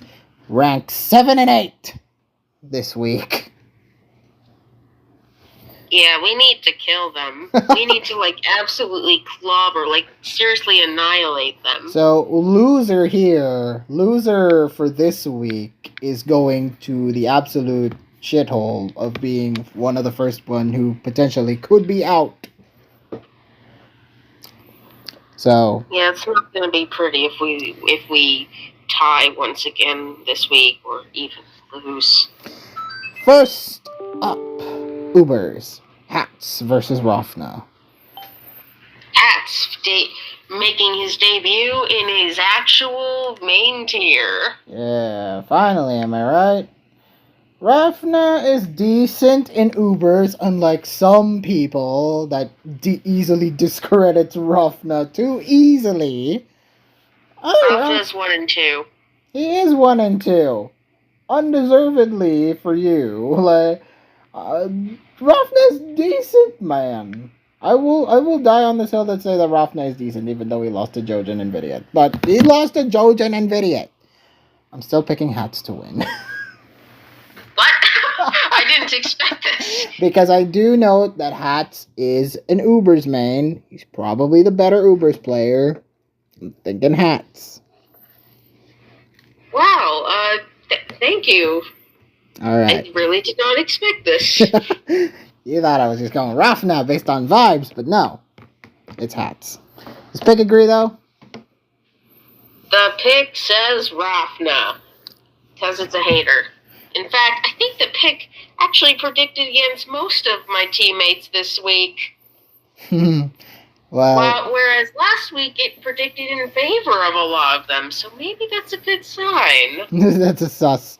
That's sus. Alright, next OU, we have Kafka, Corby Kafka versus Silent Waltz. I think I told you about this. I think I told you how they faced off in... What tour was it? ADPL, Advertisement Premier League. ADPL? Yeah, Advertisement Premier League. Let's see. Yeah. And... yeah, it was ADPL. Mm-hmm. And I had told you that Kafka won that. Won against Silent Waltz in OU. In ADPL, and this was like last week. And in OU as well, if I saw. Yeah, SVOU. You know it.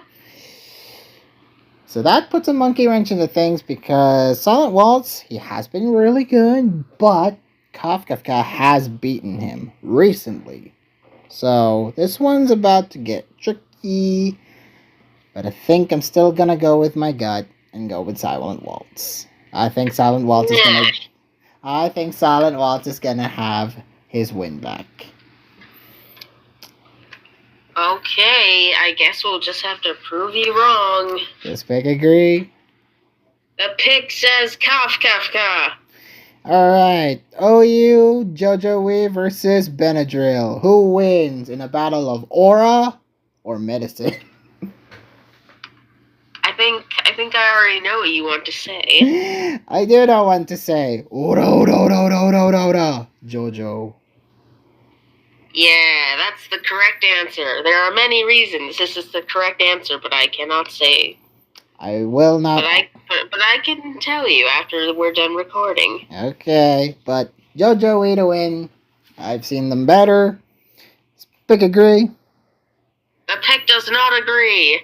The pick has a headache. It needs its Benadryl. It needs Benadryl. And possibly some... No, I can't say that. I can't say that. Alright, OU. Rado versus Click More Than Think.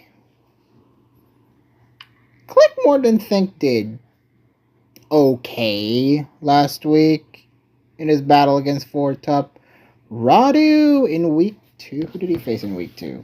Is it... Let's Rumble, shall we? I'm pretty sure. And did he lose badly, if I remember? I don't remember. Don't remember if he lost badly or put up a fight. I'm going Radu. I'm going vibes. I think Radu. Thank you. How nice of you. Alright. Who does pick say? The pick says Radu. We have One Last Kiss versus the Battling Professor. Oh God! I can't believe this. First he gets so down. The one time when we like make a running gag about him, inadvertently too, and now he faces us. No, he faces. Here's the thing. Battling Professor, who we made a running gag, versus the one I ultimately glaze. This is a tough matchup. Joking about glazing the Battling Professor to high heaven, and now he's versus the one that you glaze perhaps almost more than anyone. Pick your glaze. I'm gonna cover all this with chocolate sundae soon. God, you know what? I'm a betting man. Maybe the Battling Professor does not. Maybe TBP does not always stand for the Battling Professor, but I think it also means the betting prediction: the Battling Professor to win over One Last Kiss. Holy shit! He predicted against One Last Kiss.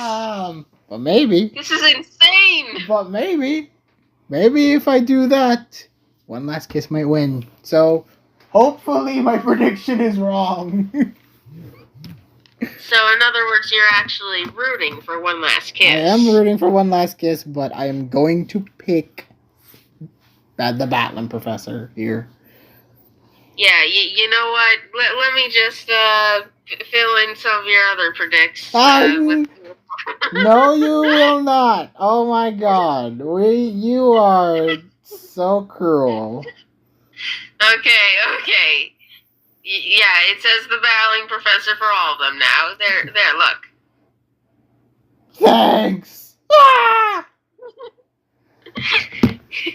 Because you've clearly made your peace, and you've clearly chosen who you're going to glaze. Even for the other people, it's the Battling Professor. You are making me go insane. It's all the Battling Professor. Yeah, you're making me go insane. I can't believe this is the friggin' drugs that I took. Alright. Who does pick say? The pick says the Battling Professor. The glaze is real, Pokeyard. Alright. Too bad he's gonna lose. Are you 8-Truck versus Colored Name? I hope this break for 8-Truck has gotten him in shape. He's trained. He's worked out. He's worked out his glutes. He's worked out his arms. He's worked out his brain. His calves. His calves. His abdomen. I don't know. 8-Truck will pull an 8-pack. He will win against Colored Name. Okay. I appreciate the glaze. I think he will appreciate it too. Alright, who does pick say?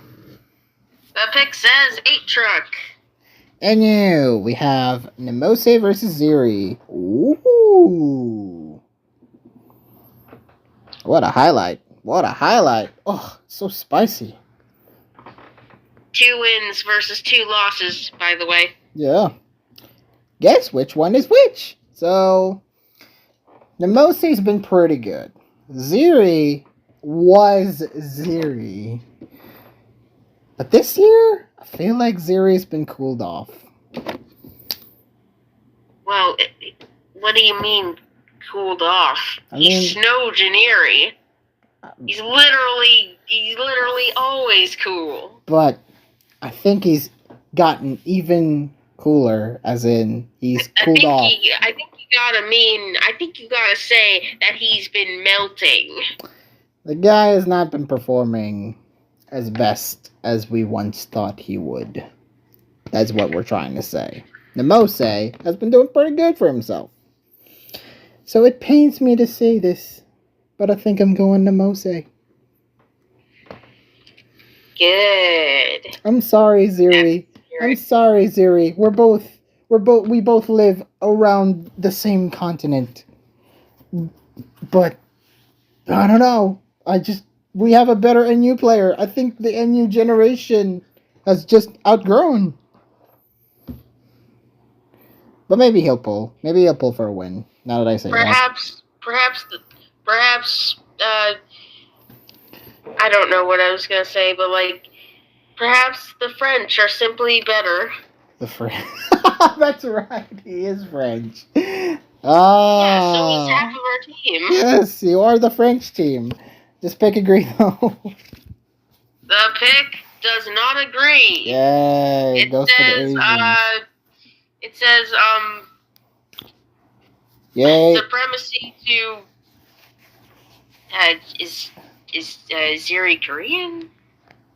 I don't He's know. Asian. He's Asian. He's like around that area of Asia because that's what +9 is. I'm pretty sure. Yes. So yeah, I'm picking the Mose, but I hope Ziri is back to Ziri form. All right, Pew, Lenny versus Seru. Oh God, this is a murder. This is a body bag and a half. Like you are convicted criminals of this bodying that took place here. Seru's corpse is just lying there on the floor.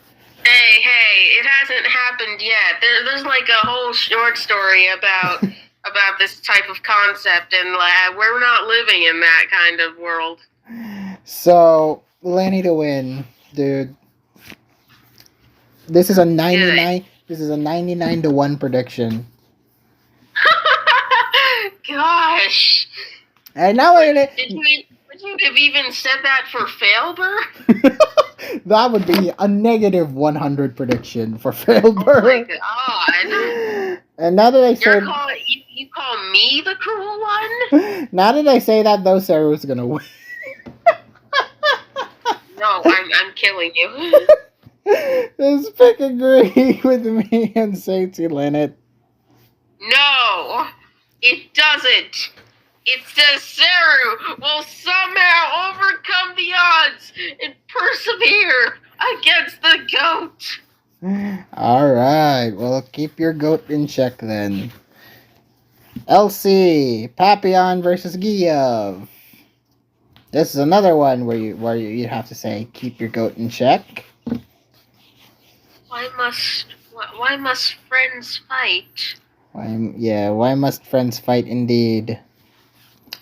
The French versus the Italian. Who is going to win?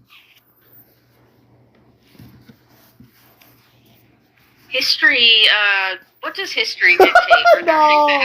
We are not diving into European history. I don't even know half of it. Also, wait, Pap's Canadian.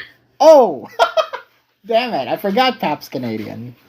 Yeah, he's like French Canadian. He's French Canadian. That's why he speaks French. Or just Canadian but speaks French. It's something like that. He's Canadian. He's Canadian French, yes. But Canadian French versus Italian. Who is going to win? Wait, shoot! I ate pasta tonight. Yeah. So you are. Is that French pasta though? I don't know if French serve pasta. So. I don't know. Anyway. Don't ask me about foreign cuisine. Anyway. I only know about Italian cuisine because I eat it sometimes. Anyway, Pap to win. Sorry, Giev. Well, I'm glad you see the light. Sorry, Giev. What does pick say though? The pick says Giev. It does not say sorry, Giev. It says Giev, you will persevere. Alright, well, Monotype. But for once, I do not want Giev to persevere. Monotype. Wait, versus Harry. Do you consider this a highlight match? Because I kind of do. I consider this a good match. This is a good match on paper. Hammy is 3-0, right? Yeah, 3-0. WinCon is 2-1.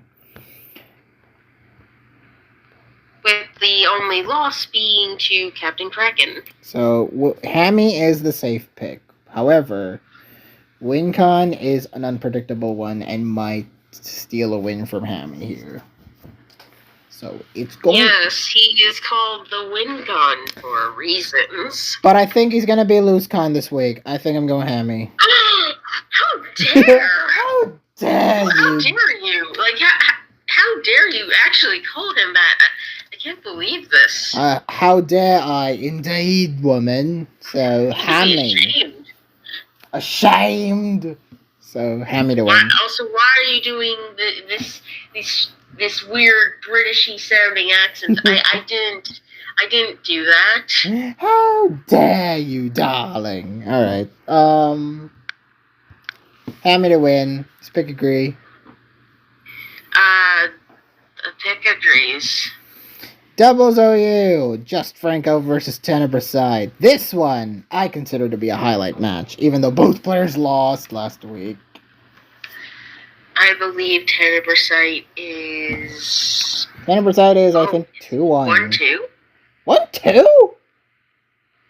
Or, 2-1. right? 2-1. He won against Calm Mind. He won against Akaru. He lost against Crocrums. Oh yeah, he did win versus Calm Mind. I forgot about You that. forgot. It was just that close. Just Franco, though, I think is 1-2. Yeah. Hmm. Come on. I think I'll have to educate you real quick on something. Oh no. What is woman going to bribe me? I'm going to educate you on something. Bribe. This is a bribe. Just Franco is still in OSDT. How the frick is that tour not dead yet? Well, they're really far in. Like, really far in. Tenebrasite is not still in, by the way. I heard he lost. He lost in round 9, and that was when he got out. And Franco is still in. He's still in. Yes. Some time has passed since round 9. Round 10 has happened. Now there's a play-in for what I assume to be like the final rounds. The final round. And Franco is competing in that. Franco is good. Tenebrasite can hold his own. Yeah, as a matter of fact, not only is Franco competing in it, but like, I'm trying to, let's see. I'm trying to, understand what, I don't know what these, percentages are here, but, Franco has the highest percentage here. Really? Just Franco has the top percentage. Even among the people who have already qualified into the next stage, just from being either 8-0 or 8-1, Franco has a higher percentage than everyone. Maybe it's like, no, I don't know what it is. I don't know. Yeah, I don't think we should know what it is. That's purely for doubles enthusiasts. So Franco is good. Tenebrasite can hold his own, though, against some of the best DOU players, as you've seen. Yeah, but he couldn't do it enough to stay in OSDT, though. And he lost to Crocrums. Is Franco good enough, though, to... Man, you know what? No. Let's go Franco. I've convinced you. Success. You will be eating your words if Tenebrasite wins. I will assure you. I've actually convinced you not to glaze Tenebrasite. That's crazy. You will eat your words though if Tenebrasite wins. I will have you film you. I will film you eating your words. Except you won't. Because I don't live near you. Does Pick agree? Yes, and I also wouldn't let you.